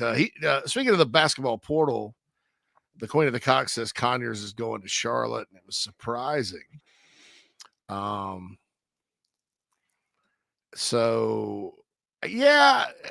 Surprising in what way? I would guess he's good enough to play in that league. I think 24/7 doesn't officially have that updated. Really? Yeah, on the transfer portal. We don't have a big Charlotte 49ers site. No, I didn't figure. But Nick Pringle going to Arkansas. I didn't know that. I learned that today. Arkansas. Yeah. John Calipari. There you go. I can save him. Oh, please. Pringle's good. I mean, he is. Hey, I heard Zach Davis going to Memphis. Really? Yeah. That's interesting. There's a little nugget for you, right? I got 2 nuggets out on the show today. Mm-hmm. But so that's the thing there. I don't think these guys that were on the team this year lack talent. I think that's why there was a lot of confidence about the team this year. Yeah. I just think they were disasters when it came to doing what Lamont, not that they were intentionally defying Lamont Paris. They just, you've heard the term fit. Like, how do we win? Right. And how did they win last year? Well, they didn't, like I said, you don't out athlete people at South Carolina basketball right now. You out basketball them. Yeah. Right. I mean, that's how Vanderbilt got to the tournament this year. They were no more talented than the Gamecocks. They out basketballed people, I'm not so sure that out basketball, when you have, I'm not saying overwhelming talent, like NBA talent, but enough talent, enough good college players, and you can out basketball teams. Yeah. I think you get Florida and Houston. Yeah. Right. I mean, let's just be honest here. Yeah, I mean, that's the thing is, especially when you're talking about budgets and resources in these times too, it's like you have to maximize everything. You have to get a sum that's, the end that's greater than the sum of the parts, right? That's what the object was. And that's exactly what happened here last year, is that you were able to, like you said, out basketball teams and put together a solid run that made the tournament. That Ross, yeah, go ahead. It just didn't coalesce this year. It just didn't. Yeah. from the first game on. Yeah. Really. I mean, yeah, it was rough. And that, you're right, was a harbinger, right? I mean, if you look at that South Florida game and you're like, man. North Florida. Florida, sorry. Yeah, let's not get it twisted. Sorry. Yeah. South Florida. I'm looking at Kobe Knox. Yeah. Kobe Knox and saw the Bulls. Yeah. I'm like, oh yeah. But no, I mean, it's got me again. Damn internet. I would. North Florida's on the baseball schedule later this year. How much you want to make a bet they come out there and beat the Gamecocks? Oh, jeez. I mean, don't schedule them in anything. Just stop. Just quit. They beat them in baseball. They beat them in basketball. I mean, just quit scheduling North Florida for God's sake. Let's just quit. But the Ospreys, woo. Yeah, that's rooster repellent right there. The Ospreys. Yeah, that's right. But yeah. So I you look at it. I don't think any of these guys were bad. I think they're all really good athletes. I don't know that the team that won 26 games. That wasn't a flawless roster. That wasn't a masterpiece. Carolina had a center that never dunked the ball all year. I mean, that's weird. That's a little odd. I mean, that's a little weird. That probably, but he was good at running the system and what he did, and he played hard, and and they would run into teams like Auburn and also Oregon in the tournament. Oregon's big really hurt Carolina inside. In addition to Jermaine Cousinard, I don't know, playing the game of his life. Right, I know. Jermaine's like that though. There's one game he'll score 38. The next day 6, and 3 for 14 shooting. But they just happened to catch him on a white. But it did hurt him. Carolina got exposed, and I think they tried to fix that with CMB a year older and then bringing in Nick Pringle. Like, okay. The problem was the guards in the backcourt and running the offense and all that. They completely, you could tell in crunch time, Phil, in all these close losses, it's like they would be playing and running the thing. I mean, like, gosh, I remember Florida. Speaking of that game, Carolina had a beat. Carolina builds a 14-point lead. They're passing it around. They're running the offense. There's guys. Pass, guys wide open in the lane, dunk, backdoor cuts, all that happened. It looked great. Then at the end of the game, it just leaves them. Auburn as well. That's two Final Four teams Carolina should have beaten. Yeah, had the ropes late. Had they been just a little bit mentally better. And I'm not talking about intelligence mentally. I'm talking about basketball mentality better at the end. Mm-hmm. And they weren't. That's two Final Four teams. So I think when you talk about football, you talk about system schools. South Carolina has a system in men's basketball. It works if you get the right players to run it. So that's what's important. Don't be surprised. I mean, I'm not surprised. I'm a little surprised Nick Pringle's going to Arkansas. Just a little bit with the way Calipari recruits, but I'm not surprised Zach Davis may go to Memphis. I'm not surprised Arden Conyers is going to Charlotte. I think others will end up at schools that you're not like, well, that's a crappy school, and it's sometimes it's not about that. And here's the good news. I'll throw a little football nugget in here since I'm a helmet head. Carolina lost Stone Blanton to Mississippi State in the portal last year. He went to Mississippi State, declared early for the draft, was there. Or I don't know if it was early or not. Maybe it's just no, he declared for the draft. Yeah. Led them in tackles, was probably the best player on a bad defense, but one of the great players. Before anybody says anything about that, John Abraham was his last year was 1999. Carolina didn't win a game. Pretty good player, right? They lost him in the portal. They lost Pup Howard in the portal, and he played a ton for Florida this year. On a defense that ended up at the end of the day being much better than I anticipated, and Carolina got better at linebacker. Yeah, if you think about it, with D Knight coming in and adding some speed there, and Kamara for a while, and Fred Johnson coming in as a true freshman to back them up, and so everybody wins. And I think the South Carolina basketball situation this year, Phil. You have to be in a situation. It's very likely you can be in a situation where everybody wins. Yeah. It's addition by subtraction. when it Yeah. comes down to it. I mean, sometimes they're just not good fits for whatever it is you're trying to do, and they're, next thing you know, they're gone. And in a couple of cases, like especially I think in Stone Blanton's case, it was, mutually beneficial. It allowed for another guy to come on to the Carolina spot. Blanton had a hell of a year out at Mississippi State on a bad team and put up enough numbers to where he thought he could get some attention at the next level, which he may not have been afforded once they got out onto the practice fields and realized what they had in Knight. And, Debo, that was kind of a known quantity, but you didn't expect Demetrius Knight to come in and be basically the leader of this team, and it happened, right? I mean, it's just, you never know. So I typically don't fault people for leaving. I do get upset at the spring portal window in football.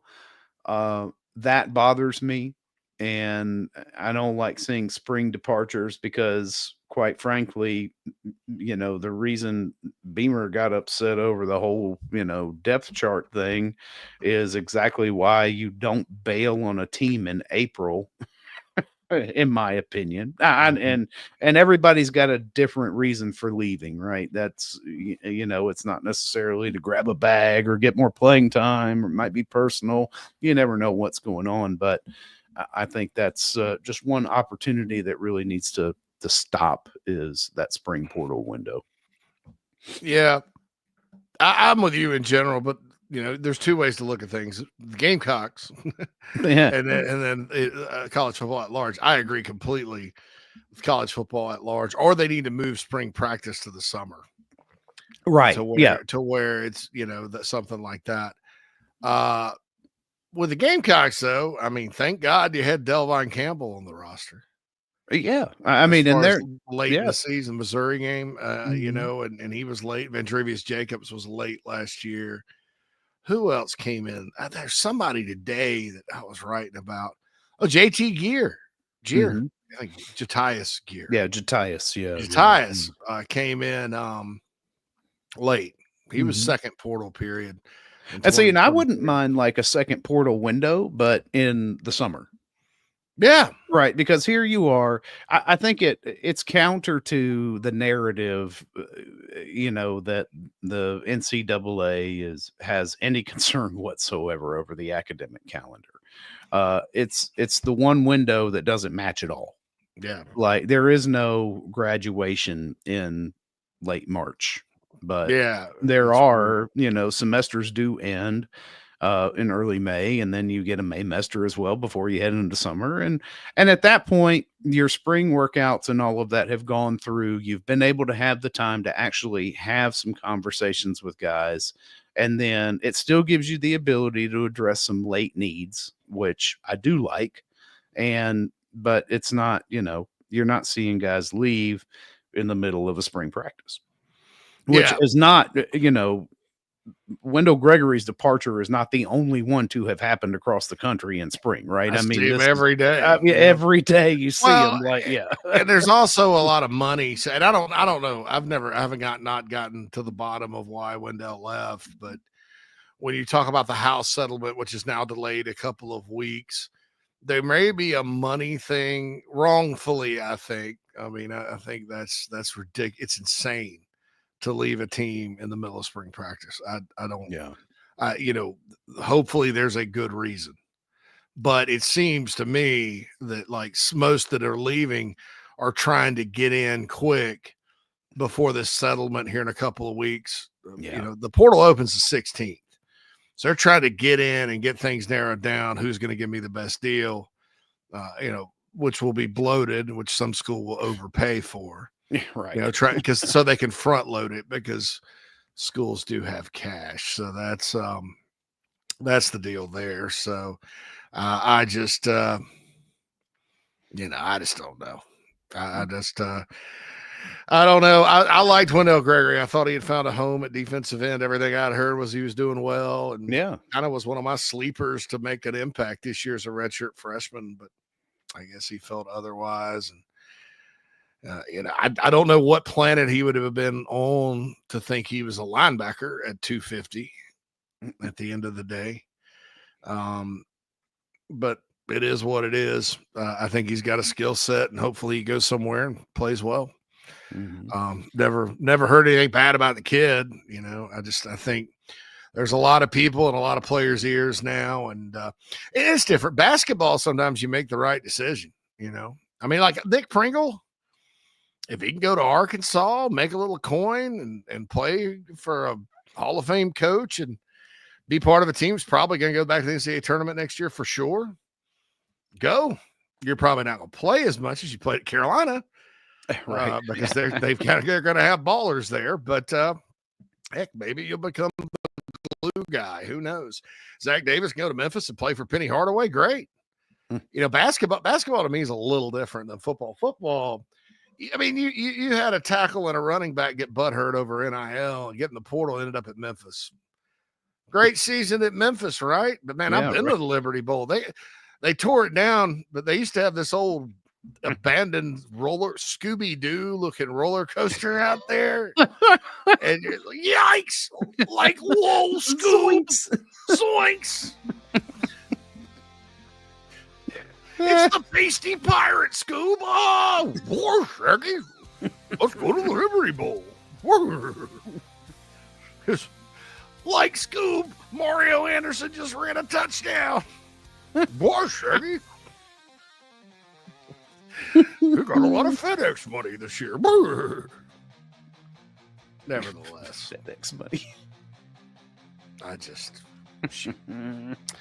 Memphis coming on. Big powerhouse.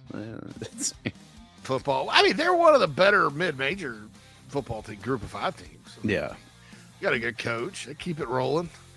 But look, I mean, that's kind of what happens sometimes. How did Juice Wells do? Right.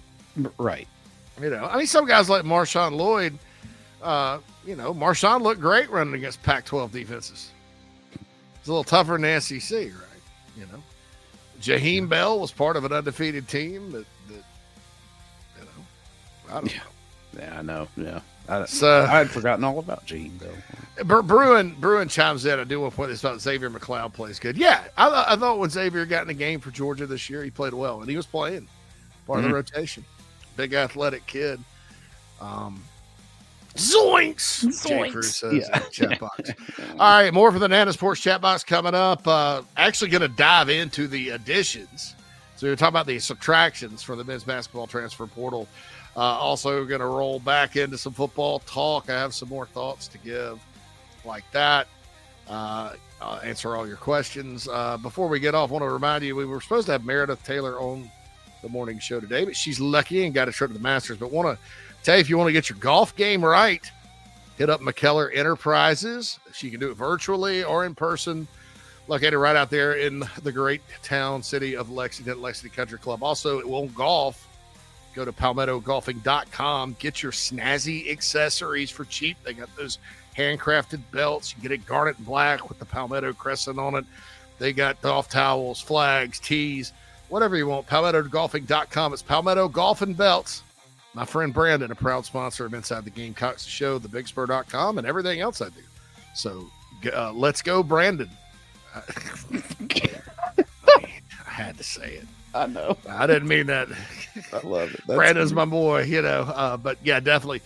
They also have things that can, other themes and items and stuff, but it's a great price. I mean, those belts, Phil, cost you about $150 at a high-end store at about $99. Freaky fast shipping, faster than Jimmy John's too, from what I understand. But not quite as fast as Jimmy John's, but by comparison, But it's not coming by bicycle either. You're not going to have to wait as long as you have to wait to get a doctor's appointment. Right. Anyway, we'll be back. Second hour, final hour of the show on a hump day after this. Hey, this is Cornbread Cowboy. You're listening to the show. We'll be right back. Welcome to Dry Space Crawl Space Solutions. Basement crawl space encapsulation designed for your specific needs. Your crawl space can be susceptible to all sorts of issues, including moisture buildup, mold growth, and structural damage if not cared for properly. Let our trained experts provide basement crawl space encapsulation solutions to protect your home improve air quality, and enhance energy efficiency. Schedule your consultation today for a safer, healthier space at dryspacecs.com. Dry Space Crawl Space Solutions, proud supporters of your South Carolina Gamecocks. The Aventon Adventure 2 takes the same basic design as the original Aventon Adventure, making it an adventure bike designed to take you places that typical roads just don't reach, allowing you to ride whatever terrain you want based on your whims of the day. Look at what you're getting. Hydraulic disc brakes, torque sensor for responsive pedal assist, great LED lighting, suspension, a beautifully welded frame with excellent build quality, included rear rack, included fenders. The list just keeps going on. Visit electricbikescharleston.com for more. Welcome to Palm Casual Patio Furniture. Because we are the factory, Palm Casual has the ability to offer the highest quality outdoor furniture paired with world-class service. Since 1979, our factory showrooms have done our best to make the buying process as easy as possible for our customers. Our understanding of the many factors that go into your decision has helped us create our 30-day trial period that increases the level of comfort our customers feel during the shopping experience.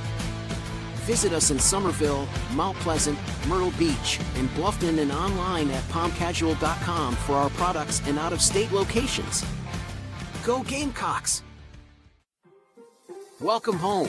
That's what the Gamecocks say, and so does nationally recognized the Barndominium Company, where they are building dream homes in the Carolinas, Georgia, and Tennessee. Their turnkey process can be custom designed and takes 6 months on average. Make your dream a reality. Visit thebarndominiumco.com, thebarndominiumco.com.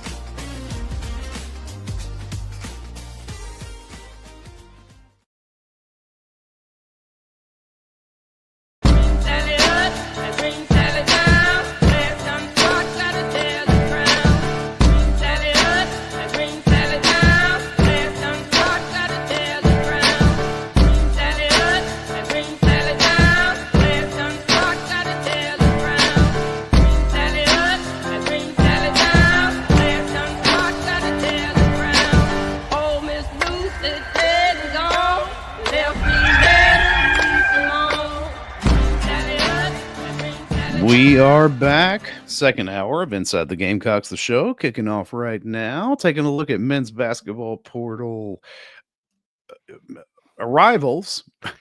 Think about it like an airport, right? Departures and arrival. Departure, inbound and out. I call it inbound, outbound. Yeah, that's a good way to do it. Because every time I think about it, it's like, oh, I missed my plane. But yeah, no, Michi Johnson back, I guess, kind of the headliner. Happy to have Michi back. Well, maybe probably from noteworthy. Yeah, I mean, as far as people talking, recognizability standpoint. Yeah. I think my Eagle staff is that's probably the most impactful. I think it's kind of hilarious to me when he first got in, and you have these lists that come out on 24/7 and elsewhere. It's like, he's going to make a lot of money and everybody's going to want him and all this other stuff. Then he commits to South Carolina and he drops to like 57th in the portal rankings. I know. Like, I don't know. But yeah. Michi, just from a ball handling thing alone, I mean, I don't remember if it was Florida or who they were playing. There was a point in time Carolina couldn't even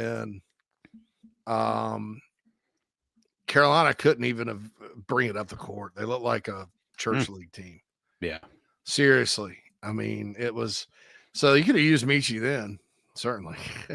I think people forget about him. I did want to correct something from the Nana Sports chat box.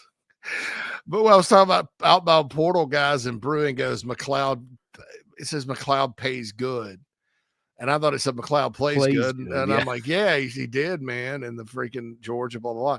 He was talking about the hospital in Florence. He was talking to the Queen of the Cocks. Yeah. But apparently the Queen of the Cocks wants to coming home. Come home. Yeah. Yeah. So that's it. Any news on the Dyer decommitment? Yeah, probably going to Georgia.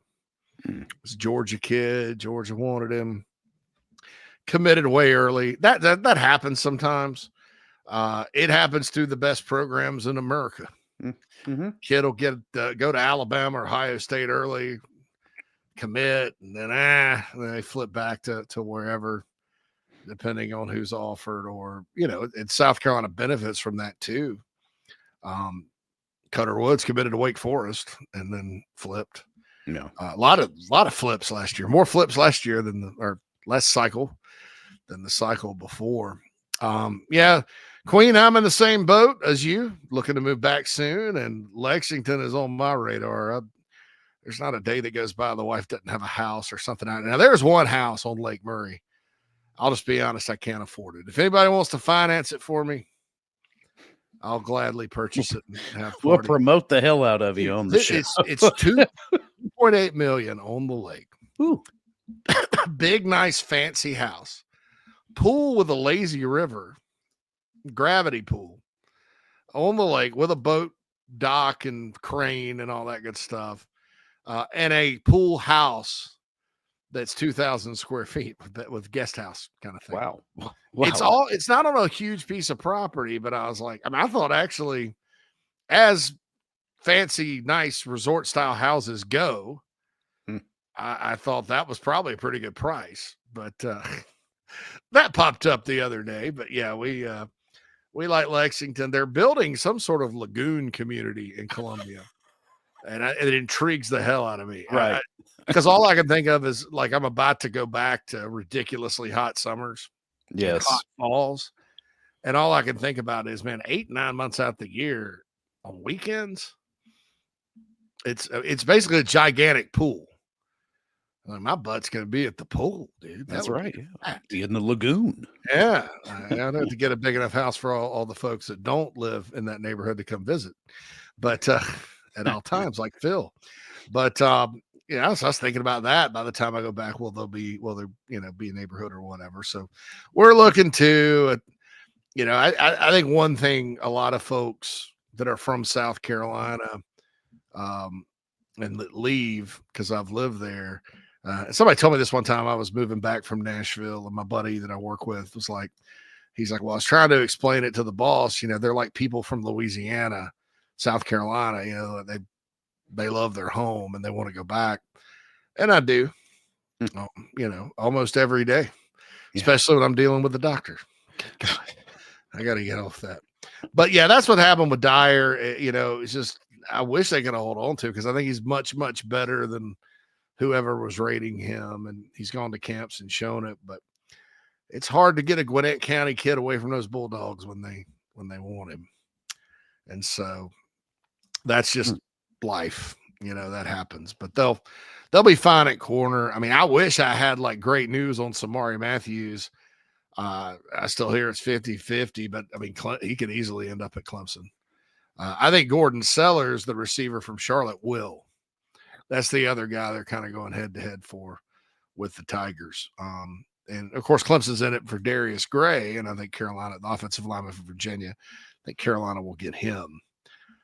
But those two in Charlotte, if I had to place a bet now, I'd say split at best, maybe and don't be surprised if it's 0 for 2.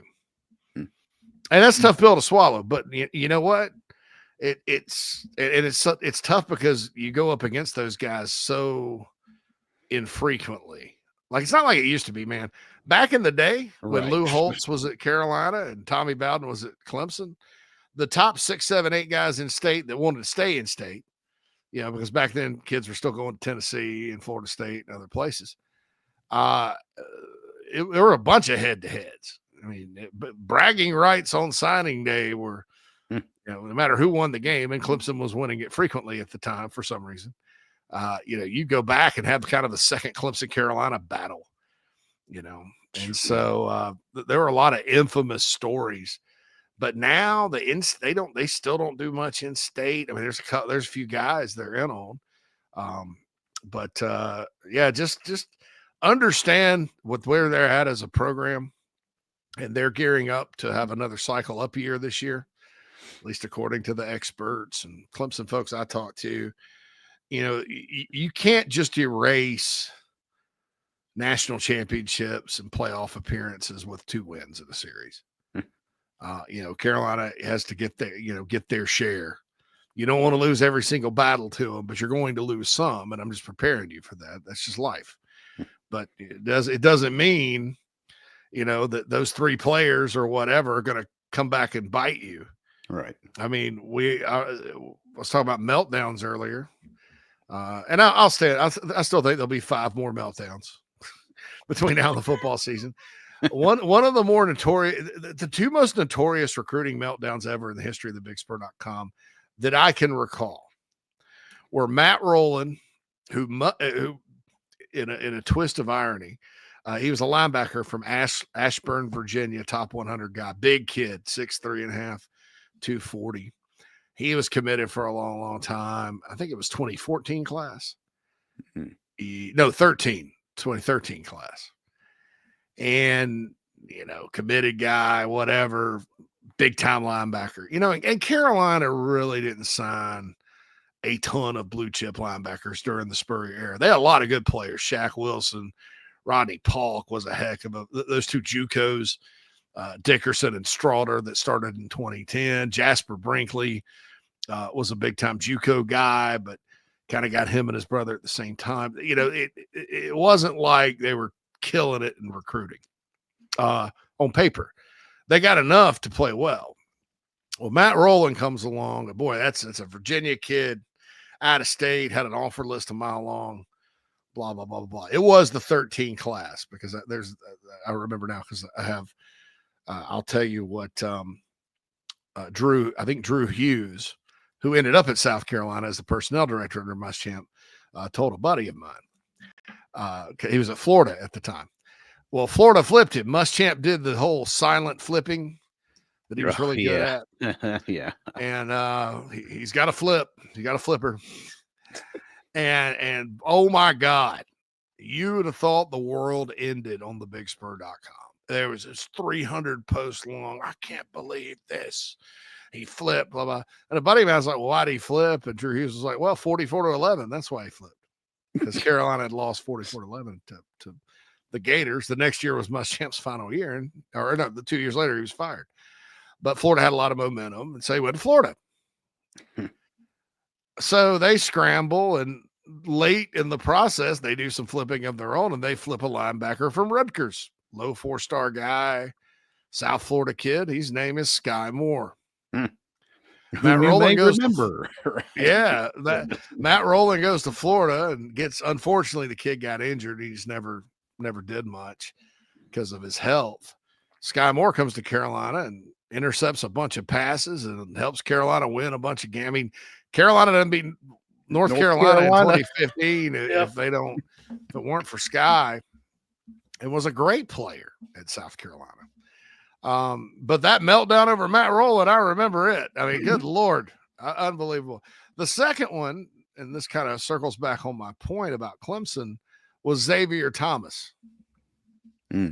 Now, I think the feeling was because Spurrier and that staff, they completely flipped the state as far as, especially defensive linemen. This is where Clowney played, this, that, and the other. Muschamp, Lance Thompson were recruiting him. He's from Florence. It's like, this is going to be the type of recruit, top 5 guy that, we turned the tables with, right? And Clemson got him. And it was not a welcome development for anybody. People already were a little iffy about Muschamp. And then it's like, if you don't have Xavier Thomas, you have nothing. Well, Xavier fought his own battles at Clemson and did some things, but was he a top 5 player no. Did he particularly hurt the Gamecocks when they played? No. So it's not always, those recruiting losses to your rivals hurt, but there's no evidence that 1 or 2 guys that they get over you. Who was better in college, Mark Fields or Rashad Faison? Not Rashad Faison, Rashad Fenton. Both left a lot to be desired as college corners, but Rashad Fenton's played in the NFL. Mark Fields didn't. Well, you only got Rashad Fenton because Mark Fields went to Clemson. Right. I mean, there was only a Fenton Island because Fields was at Clemson. So you just never know. But I did want to prepare everybody for that. I'm sure we'll have meltdowns. But I mean, and I'm not saying it will happen. I'm just saying it's possible. Maybe even more. Maybe that's the odds-on outcome of Samari Matthews and Gordon Sellers. So, but you just don't erase the success they've had with 2 wins. In terms of, are they not? Can you ever get a recruit over them? Because that Carolina's gotten recruits over them constantly. But are they still going to be an attractive place? Whereas a lot of us, or not me, but a lot of Gamecocks are like Clemson's on their way down, beating them 2 out of 3. They were lucky to get in the playoff last year, blah, blah, blah. That's fine. That's your rival. But the reality is what they're telling people and what they're putting out is we're geared up for another playoff run. We're in the first 12-team playoff. We've made this many playoff appearances with this many ACC championships or with this many national titles. We played for it this many times. Blah, blah, this many picks in the draft. I mean, they can. My point is they have a story to sell. Yeah. And just like any other program like that, you're not always going to win every battle. So let's back off Clemson. Krager in the chat box says Marshawn was hitting the backfield every run. It wasn't fair to him. In certain games, yeah. I'm of the opinion he should have stayed with the new OC. But because I think a lot of that was the offensive coordinator. Because if you notice the O-line, once they fixed that, those guys were okay. I mean, they did some good things, a lot better, really arguably a lot better than this past year's O-line with those games. Even Notre Dame, Spencer at least was able to get passes off. Second half, Notre Dame kind of got after him, but so I'm with you there, Craig, too. It's like I'm not gonna say he took the easy way out. He got paid. Yeah, right. And obviously got drafted. I mean, and rushed for a bunch of yards. But it is a fact. It's harder to run against the SEC defenses than the Pac-12. Krager said, I'm ready to see our backs get 4 yards without being touched because we're opening holes for a change. That's not going to happen all the time. It's defensive lines are too good. Yeah. I think what we're looking for, and looking now, Phil, at A&M's D-line this past year, the reality of that is that they had some ballers. And Carolina was able to get enough of a push. I think Rocket went for 144 yards and Lenoris went for 106. Everybody wants to focus on the Houdini plays Lenoris made, dropping back to pass. And that's fine too. But that was not the reason Carolina won that football game. No, yeah, a lot of that was designed. Yeah, Carolina ran the ball up their butt, which was impressive.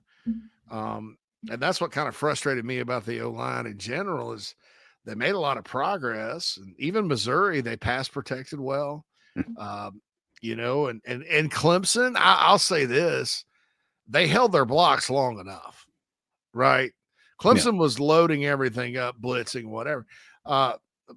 So down the stretch in general, they weren't terrible. I mean, Lenoris, they did sort of turn some guys loose and Sellers had to escape. That's a fact. But they were good enough. But overall, they need to be better. But I don't think you're going to open, holes consistently for 4 yards a carry. No, nobody really, even Alabama with their height and Georgia, and those teams don't do that. It's D-lines are too good. Linebackers are too fast. What you want is to not let it be an issue position. Like you go into a game going, like the boots and waggles conversation everybody has, which I tend to agree with it. If your line's struggling, get the hell out of the pocket. Yeah, move him. Yeah, move him out of there. I mean, I don't care about the reads or progressions. Just get him out on the edge and see what he can do. And if I had a big criticism last year, it would have been that when the line was really struggling. But when you don't have to have that conversation, not that he's never going to get sacked or anything like that, then that's when things are going well. When your backs don't just run into a brick wall over and over and over. Like okay, Oklahoma. Carolina kicked Oklahoma's butt. Right? And Lenore Sellers made some good plays. Rocket Sanders ended up with 33 yards on 15 carries. Right, yeah. And they just kept slamming it up the middle to him, and he just got – I was worried Rocket was going to get injured. He was laying out on passes to catch and stuff and taking shots after shot after shot. And the offensive line should have been embarrassed about what they did that day, frankly. I know Oklahoma. Not their best outing, right? Oklahoma was no different than Clemson in how they attacked Carolina. You should have been able to handle it. Against Clemson, I think they held on just long enough, if you notice, on some of the run plays. And what Lenoris was not having it that day. Like he was just like, and the coaches are right. He didn't give the passing game enough time at times, but he just took matters into his own hands. Yeah. I think that Carolina, no matter how good or bad the offensive line is next year, there will be games like that. And that's why I said, a lot of people want to sit there and act like Lenore Sellers is on a remote control and now Mike Shula's got the controller and not letting him run. That's not true. It's up to Lenore Sellers to find that sweet spot. And they have to get behind it, and I think that he overcorrected in the bowl game. And I also think this, Phil, I think he would have had more success had Illinois heated him up rather than dropping back. It would have been a more familiar scenario Yes. to him in game, right? Like at that, you could tell because he had time back there to make the reads and progressions. But one thing we forget is Illinois actually does have last year had a decent defensive backfield. So, those guys were pretty much covered. Obviously, there's ones, this guy was open, and you see that from where you sit and watch it on TV, whatnot. But I think from a scheme standpoint, it just was so weird for him, right? Because Clemson to come after you, these last few teams are just coming after you. And of course, he's like the most slippery guy on the field and can turn, those nothings into something. And then when they're not and they're dropping a spy or two in every play. I was like, what do I do? Yeah. Hold on. That's the deal. Clemson, I think Clemson was not that good at stopping the run anyway. I think Clemson kind of screwed up, and they were like, well, we got our D-line's better than this offensive line. We're just going to attack it and try to just, get after him, put him on the ground. Yeah, because we'll be able to wreck it. And whatever they see do. that coming. No. So I thought if I'm Clemson, I don't know that that's the plan. If I have it to do over again, that's what I'm going to use. But I think if I'm Carolina, you had how many turnovers inside their territory? You fix those. It's the game. Carolina scores on that first one where Lenore's second play of the game takes off for 60 yards.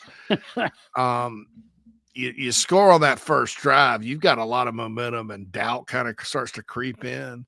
Instead, you let them score first, and then they score to go 14-7. And, luckily the defense tightens and, you got the field goal, then the Houdini play, but, you kept going to the well so many times in that game and did not score. That's a big key for next season, Phil. Yeah. Because Illinois zone offense, the last two games, Carolina had some trouble taking advantage of scoring opportunities. Yeah. Clemson and Illinois.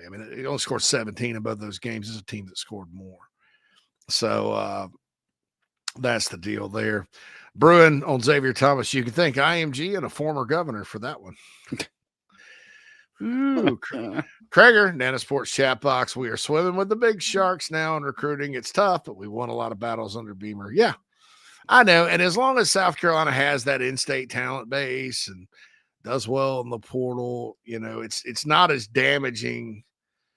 I'm not going to say that striking out at a certain position isn't damaging. Right. Because we all remember a couple of years ago after the former D-line coach left for LSU, he hit the portal after spring practice. And he had gone 0 for 4 and everybody sort of knew it. All those guys hadn't left yet, but they're like, ooh, we probably. And then every D tackle that liked Carolina had a top 2 of Carolina and Georgia. Georgia was in the middle of a huge run and was planning on signing everybody, at D tackle. And so they signed everybody. and it is signing Xavier McLeod too at the end of the day. They got everybody. Yep. But that was unfortunate. But you kind of look at that and that's when you got to kind of raise a red flag, Craig. But when you fight battles and you win your share, I say that a lot, your share or more than your share is nice too. Mm-hmm. You're doing your job and recruiting and with the portal and NIL and everything else, there's way more than one way. That's why Tommy Tuberville wants to go back to the old way. That's all he knows. That's right. That's it. This Indiana situation just isn't fair. This is terrible. I'm like, well, really? Indiana basically bought it. It's because you don't think in your worldview, Tommy, that Indiana should be good at football. Hey, look, I don't think they were very good at football in particular. Well, I mean, when you look at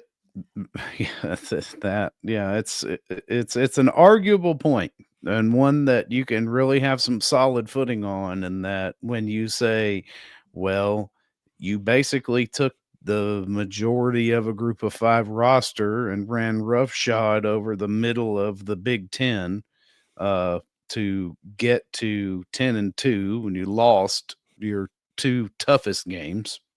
Yeah. It's It's crazy. I don't get it. So the Queen of the Cocks, just to wrap things up here before we get our final break in the Nana Sports chat box, the O-line will have to pick up the free blitzer this year. That was my biggest issue with them last year. Thank God Sellers could duck and twist himself out of those linebacker blitzes. But that's not what we need. Yeah, that was an issue, picking up the blitz, especially early. Yeah. Later in the year, he got out of it or whatever. With a guy like Sellers too, Phil, you can actually turn the blitzer loose at times if he's not that fast. And tell Lenoris, this is what you want to suck him in and run past him. Right. Because that takes a guy out of the box for the quarterback run game and stuff. But yeah. Quinn of the Cox says they tried to do to Carolina what Carolina did to Taj Boyd and caused the turnovers. It's Clemson. But we all showed that we were fumbled the ball all year, so they were not crazy to think that way. We'll never forget 6 turnovers. Yeah. Yeah, I mean. Carolina Lenoris fumbled the first drive of the game. Yeah. And threw a pick. Krager points out Clemson sent the house. Illinois decided they weren't going to let Sellers do that to them. That's how Illinois beat people this year too. I watched a lot of their games. They weren't a big blitzing team. They would sit back, chunk, and make you chunk it, small chunks down the field. Yeah, and they're very fundamentally sound. It was a great game plan. And look, I think they pulled up the Ole Miss tape. The difference between Illinois and Ole Miss is at that time, Ole Miss was getting pressure with 3 or 4. Like they were getting pressure with Walter Nolan and their DNs and all that. Illinois didn't get much pressure. But that's something that I think a lot of teams will. Virginia Tech, for example, probably will try to play Carolina that way. So that's the deal there. Wayne said Nick Harbor was open all night in the bowl game, and he agrees it was overthinking. Yeah, I haven't looked at who was open and who wasn't, but I'll take your word for it. But, yeah, Lenoir's got to find him. Got to find the open man, especially when you don't have pressure. But there was a lot that went into that game. Even at the end of the day, you don't miss the first field goal, Phil. Right. You're not having to complete a 4th down pass for a touchdown. You're kicking a field goal to go ahead, and maybe you play a different defense that doesn't get gashed for 60 yards.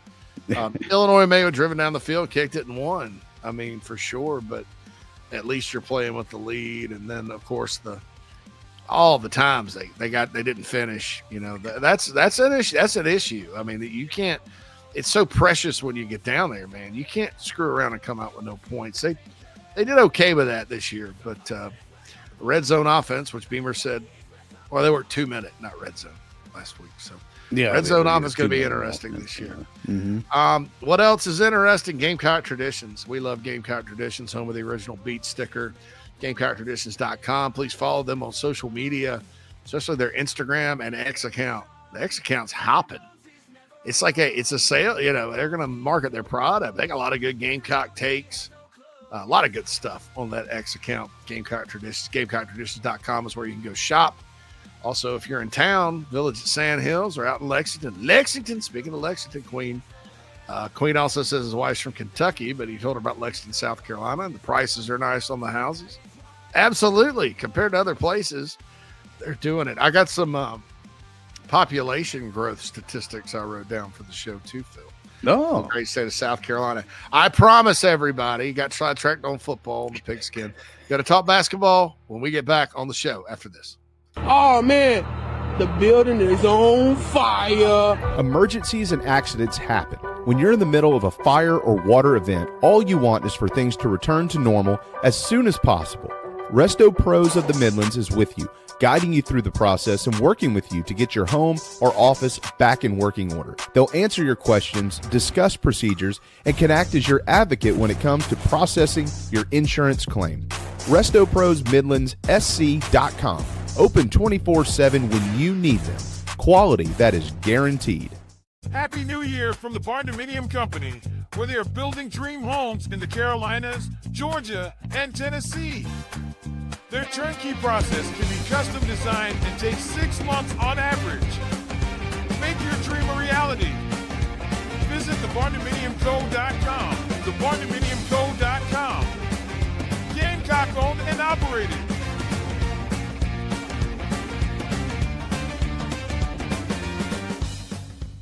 Welcome to Dry Space Crawl Space Solutions.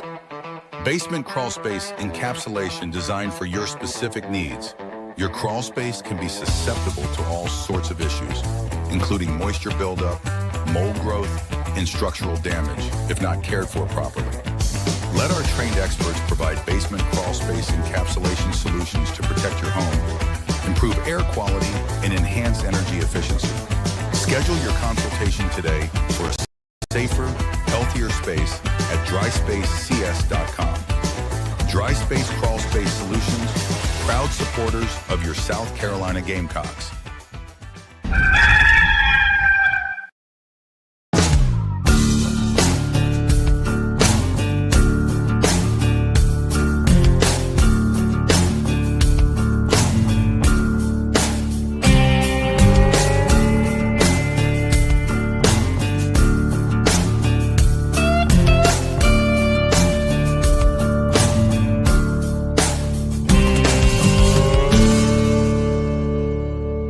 Welcome back, everybody. Final segment of Inside the Gamecocks, the show for a hump day. Yeah, it is Wednesday, isn't it?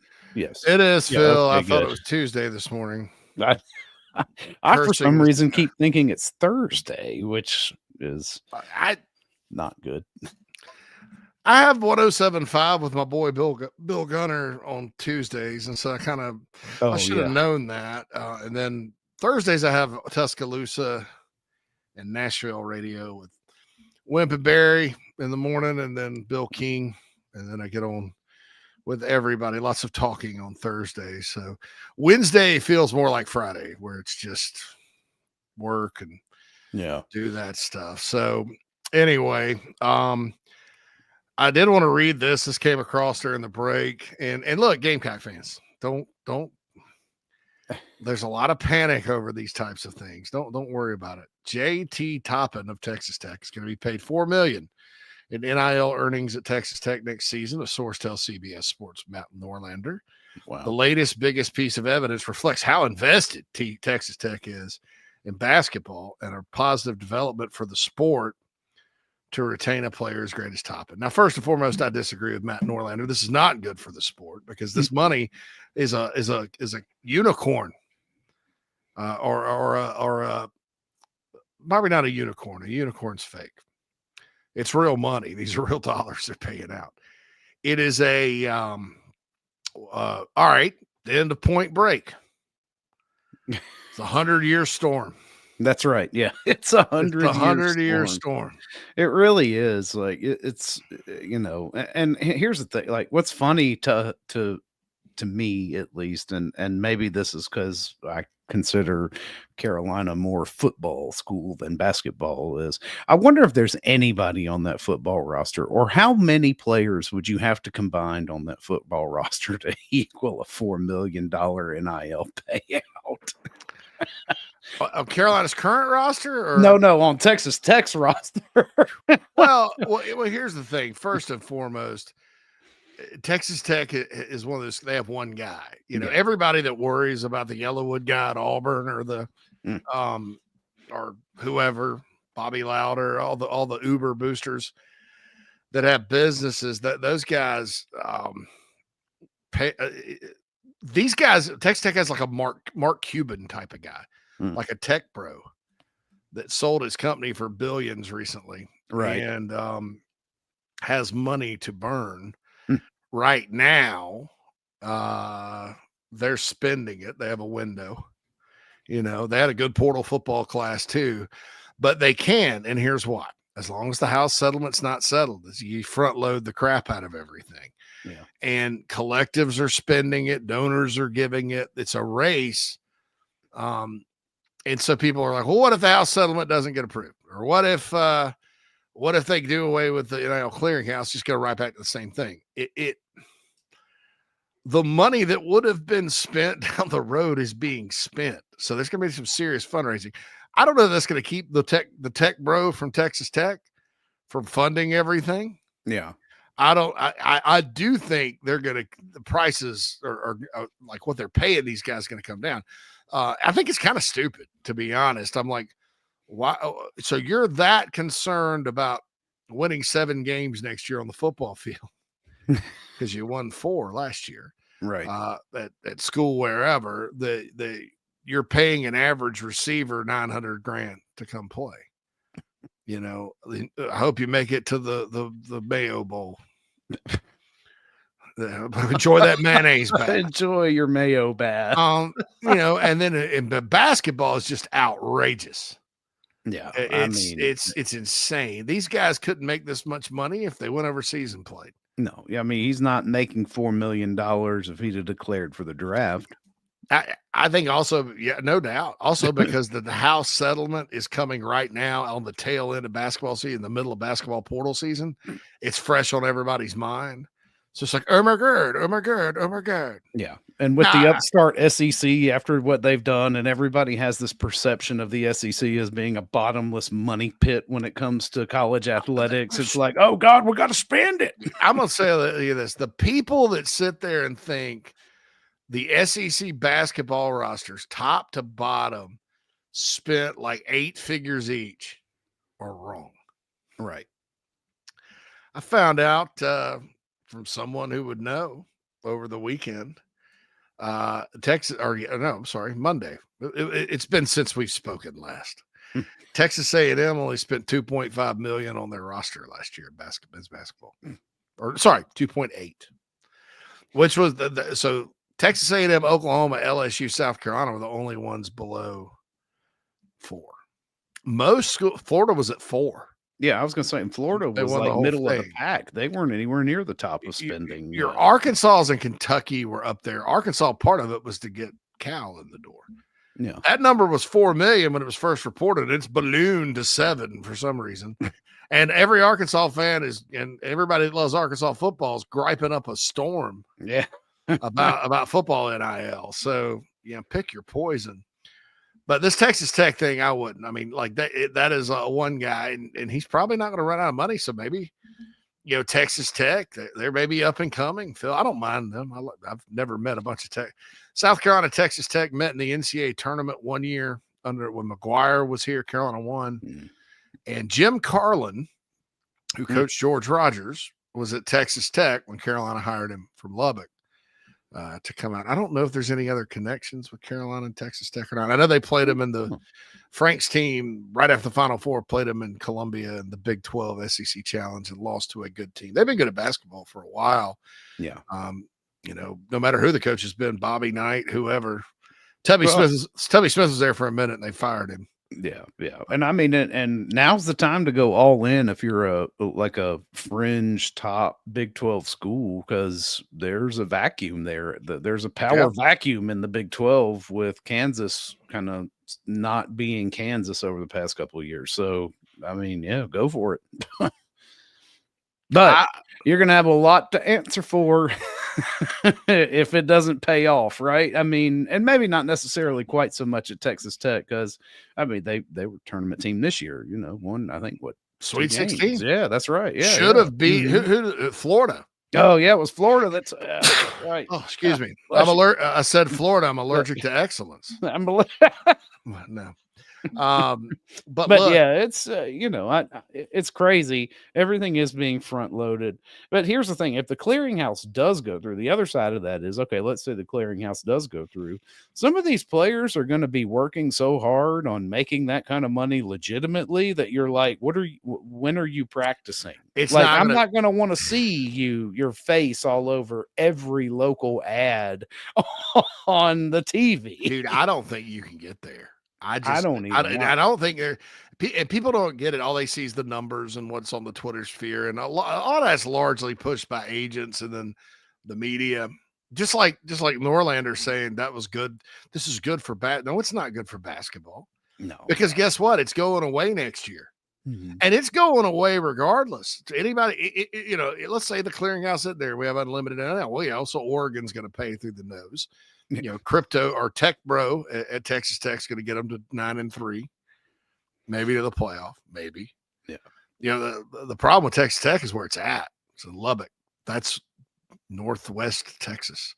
But hey, them being featured in Landman may help with certain players. Yeah, there you go. There you go. Come back. It's West like, Texas. I'm sure, it was like SMU was all over Dallas during the time that they were having that crazy run back in the day. But yeah, well, and there has to be some guardrails put in. And I think it's absolutely ridiculous.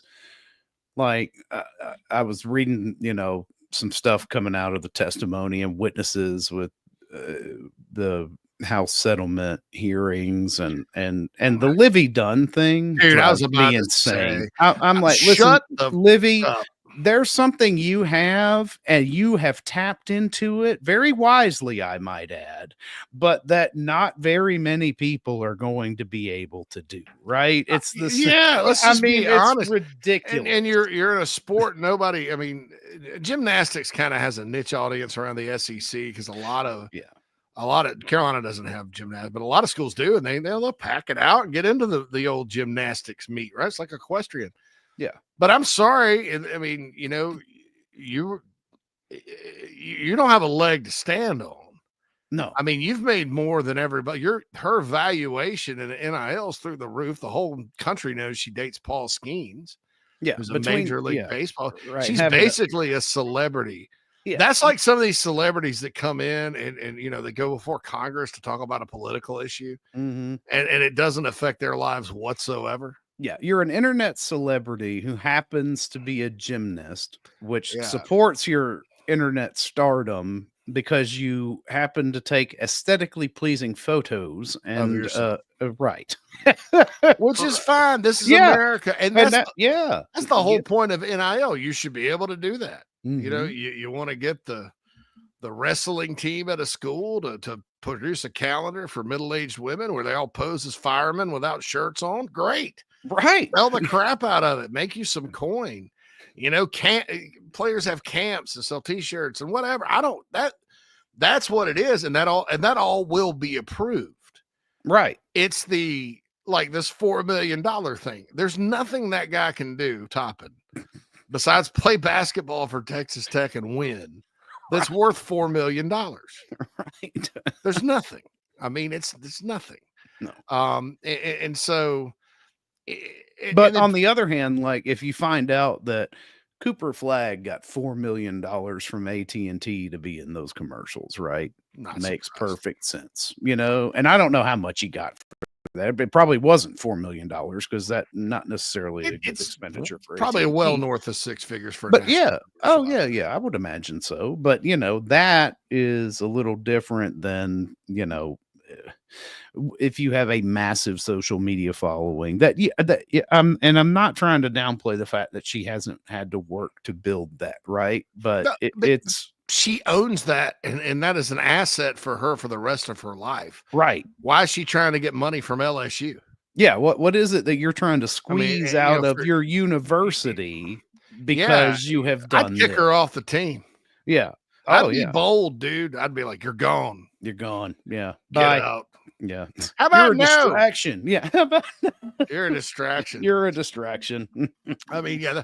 I and even some people on X were saying that are very pro, like these people think these guys should be paid like pro athletes, and they're like, that's the wrong messenger for this. Right. Yeah. This is not the right person to be cringeworthy. making this argument. I'll say this too, and then I want to transition into the actual Gamecock. And look, the Gamecocks are front loading deals as well.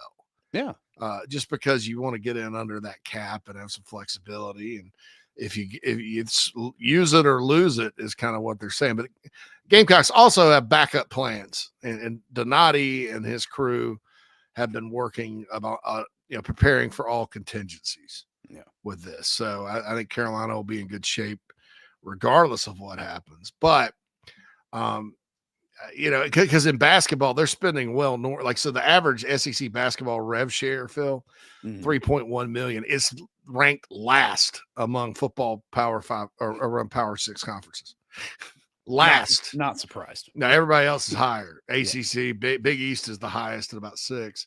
Not surprised. But just like I said, I'll say things, people are like, you're crazy. It's not gonna, then it happens. So I don't take any pleasure in being right about all this crap, but I think it'll lead to better college athletics. Nevertheless, I was thinking the other day, and I had to do some research because I don't watch the Olympics all that often. I don't follow the Olympics. I don't get excited about the Olympics. I just don't care. I think the organization's very political these days. And, I did when I was a kid, and I thought it was cool when it came to Atlanta. I think I got turned off by it when I lived in Gainesville, Georgia, and they had when the Olympics were there, Georgia, Gainesville on Lake Lanier had the Olympic kayaking or something. Yeah, they did the rowing, right? I think some kind of like boating. It wasn't rowing. It was rowing. Okay. Rowing's was different. It was kayaking, I think. It wasn't even the main rowing event, right? I don't think. And it was the middle of college football season, and they had the national championships there or something. We were forced to cover it during football season. And I was like, I don't care. That and the Petite Le Mans car race were two things I despised about that job. God. That's why I left newspapers. I was like, I'm somebody that needs to have a singular focus. Anywho, so I looked it up. All right, so you got to kind of look at college sports. And I looked, I was like, do the Olympics make money? Does the International Olympic Committee get paid? Do they generate revenue like the NCAA does? Yes, they do. NBC pays through the nose for that. And they do pay stipends for winners and things like that. And Olympic athletes are allowed to seek endorsements. They used to not. Yeah. But it's an amateur sports organization. That's their focus. The NCAA is the same thing. Well, I think when you start pushing the envelope with, everybody's like the professionalization of it, as far as the courts are concerned, number one, they're not employees. Are Olympic athletes employees, Phil? No. Not my knowledge, no. Because it's voluntary. Okay. Right. Yeah. Number two, the NIL thing was ridiculous, but now that's allowed. You can do as many endorsement deals and hustle as you want. It's a great side gig for college. Yeah. Right. They want to do rev share. That's fine, but it's not professional. It's much more like the Olympics. And here's the kicker to all this that nobody ever talks about, because again, this entire conversation and this entire pile of crap is based on 3% of your football players and 1% of your men's basketball players, less than 1. Yeah. The guys that will be pros and do this for a living. Right? That's why it's incredibly stupid for a college basketball player to get $4 million. But these schools are stupid. And so you're talking about that. So Here's the kicker. Football and men's basketball fund everything else. Yes, there's a lot of money going in. Yes, coaches' salaries are crazy. I agree. You want to have a conversation about that? To be a separate conversation. Those are adults. They're professionals. Right. You know, are the salaries insane? Yes, but it's the same reason now the players are getting all this money, because all these colleges won't throw money at it and think that's the answer at all times. I think we're going to find out otherwise. So you look at it and it's like, yeah, so what you're going to do is you're saying basically it's unfair to fund all the other sports with one sport. And then you're also turning around and Livy Dunn is talking about Title IX. It makes no sense in the world. What I would do if I were the NCAA, if you can't get a law passed, and some, bless his heart, congressman had this really dumb college sports bill he tried to pass where you recreate something. He's from Washington. It's a Coug. Oh, so he's butthurt. Yeah, right. And it has like and so he was talking about coaches' salaries can't be any more than 10 times the president's, and kind of like I think Lou Holtz was like, I don't want it to be $1 more than the school president. I'll tell you this right now. That's not happening anymore. No, it's the people that you see that complain. It was like, well, the highest paid state employee is the football coach, So he is. Well, he generates a lot of revenue. But that's right. Dabo Swinney is the highest paid state official in the United States, or in South Carolina. Right? Keep in mind, though, Phil, Washington State lost their coach to Wake Forest. I know, right? Right. All right. So there's probably a little butthurt on the part of the Cougs. It's upsetting. Cougs are a little upset. But anyway, so as far as passing a bill, what I would say is if they don't codify anything and it gets too crazy, just say, you know what, we're going to take our chances in court. We're not paying anybody anymore. You can do as much NIL as you want, but it's got to go through the clearinghouse or you're ineligible and you can sue us. We're not doing this. No. This is an amateur sports organization, just like the Olympics. And if you tell us we got to pay, then the Olympics have to start paying. And maybe I'm mistaken, but I did research on it last night. I couldn't find where outside of paying the medal winners a bonus and, hey, you want to do that? That's fine. They don't get rev share, in the NIL they do, there may be some off the books, but, I think, so anyway, I hope they go that, but yeah, that aside, we could talk about that all summer. Because the summer will be here soon. I was staying today on coffee. I was like, 9 days till the spring game. What the hell am I going to talk about every day? I know for a while, but now we've made it through. Yeah. You look at, here's the thing. I don't understand some of the reaction to this portal class.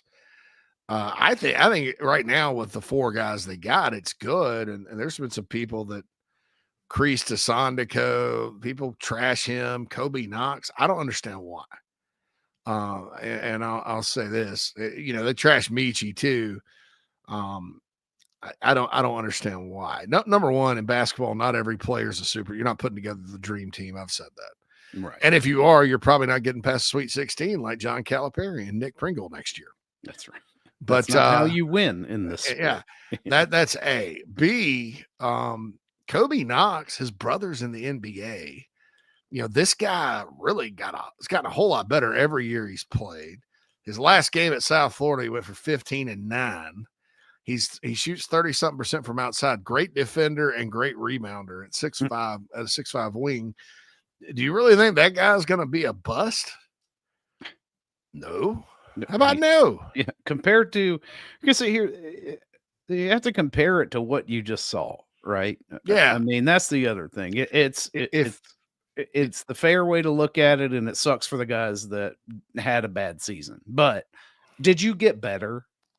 Yes. Is he a lottery pick? No. But he's an experienced, developed basketball player. And you've seen what this coach, our coach in particularly, has been able to do with a developed, seasoned talent. So I'm not mad at it. I don't understand why a lot of people are. There's bloodlines. And keep in mind, too, South Florida was supposed to be really good this year, and their coach died in the preseason. I mean, so they went 13-18, obviously. I mean, I like him. I like Kobe Knox. I thought that was a sneaky good pickup, or not even sneaky. I thought it was a good pickup. And, you know, I think he fits. And, you know, he'd be replacing Zach Davis and Arden Conyers. I think he can do a little better than that. Just my two pennies worth. You know, I like Michi coming back because we all know who Michi is. You know what you're going to get. Eagles staff is very good. And as Sondico, man, I think what you got to do is look at his freshman year at St. Joe's, where he was 9.2 points, almost 6 boards a game, and shot 34% from three at 7 foot, 310 pounds. Yeah. Now, his problem, which is correctable, it's a lot easier to correct this than not. His problem is the bigness, the thickness. Mine, he and I share this problem. We need to lose weight and get better shape. His problem is the number to the right, because he only went 21 minutes a game. Yeah, and then that dropped at Providence, right? And what I was told, and what we reported was, you know, sometimes like guys would come here to play for Frank Martin, and they just could not play for Frank Martin. Just personality, yeah. Apparently Kim English, the coach at the new coach at Providence, and this guy just didn't mesh and didn't have a very good year.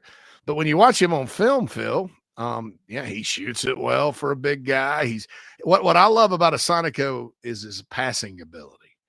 He's an elite passer for a big, and in Lamont's concept-based system, you need that.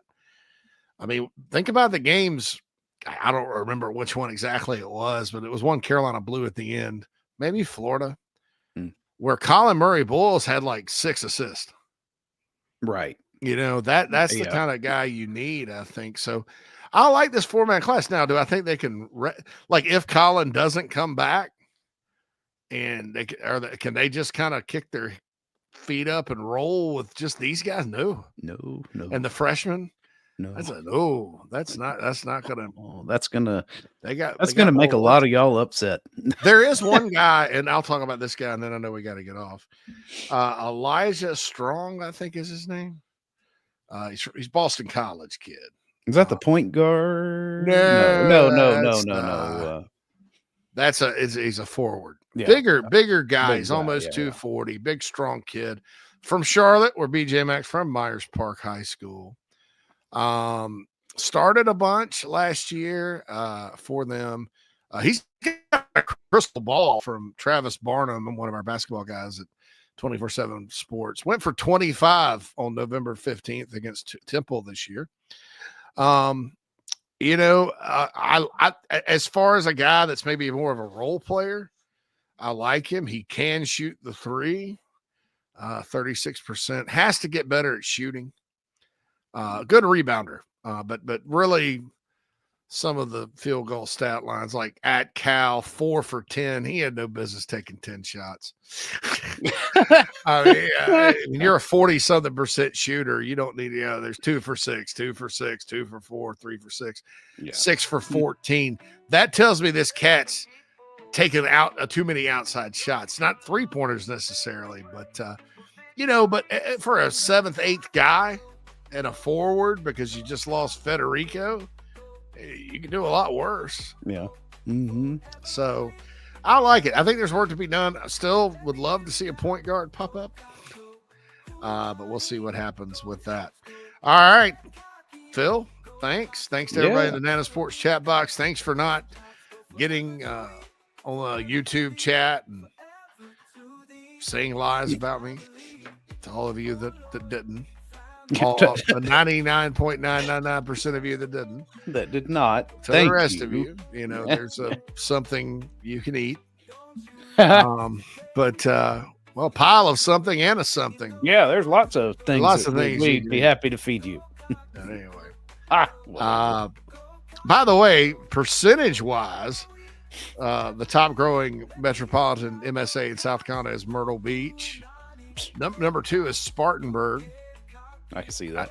It's completely stupid for Spartanburg to be a different MSA than Greenville, by the way. Why is it not 1? It's weird. It may be. It could be a couple of things. I mean, the 30-mile difference might be part of it. Different counties also. So geography could be one, but the other could be Greenville already blew up. But Anderson is in the Greenville MSA. Is it really? Gaffney is in the Spartanburg MSA. It should really be one big strange. MSA to be, but I don't know why they do that. Ask the census. But they're second. Charleston, 2.15%. Greenville, 1.74%. Columbia, 1.28%. That's by percentage. If you just do total population growth, Charleston 1, Columbia 2, Myrtle Beach 3, Greenville 4, Spartanburg 5. Yeah. So there's not as many people pouring into Spartanburg, but it's growing at a faster rate. I think from a college football standpoint and college athletics standpoint, it's good. It's good. Everything else better get some infrastructure going. Well, yeah. Bruins going to X right now. Says per sources, JC has a game plan for the spring game. That's right, dog. That's right. Yeah. Anyway, and we're going to release it too. Yeah, only for club chief members. That's right. It'll be club cost you chief. $5. That's right. Anyway, we're going to put it behind the paywall on YouTube. All right, bro, get us out of here. Well, that's it for JC and myself today. Looking ahead tomorrow. Somebody's on the Thursday show with JB. I don't know. We had to reschedule and move some things around, but either way, JB will be in at 10 o'clock tomorrow for the morning show. JC and I will be back tomorrow at noon. Softball takes the field this evening in their midweek. So go Charleston out there. Southern Buccaneers. Charleston Southern. Yeah. Head on out to Beckham if you haven't. It's a really good time. Really fun team to watch this year. And we will see you all tomorrow. Go Cox.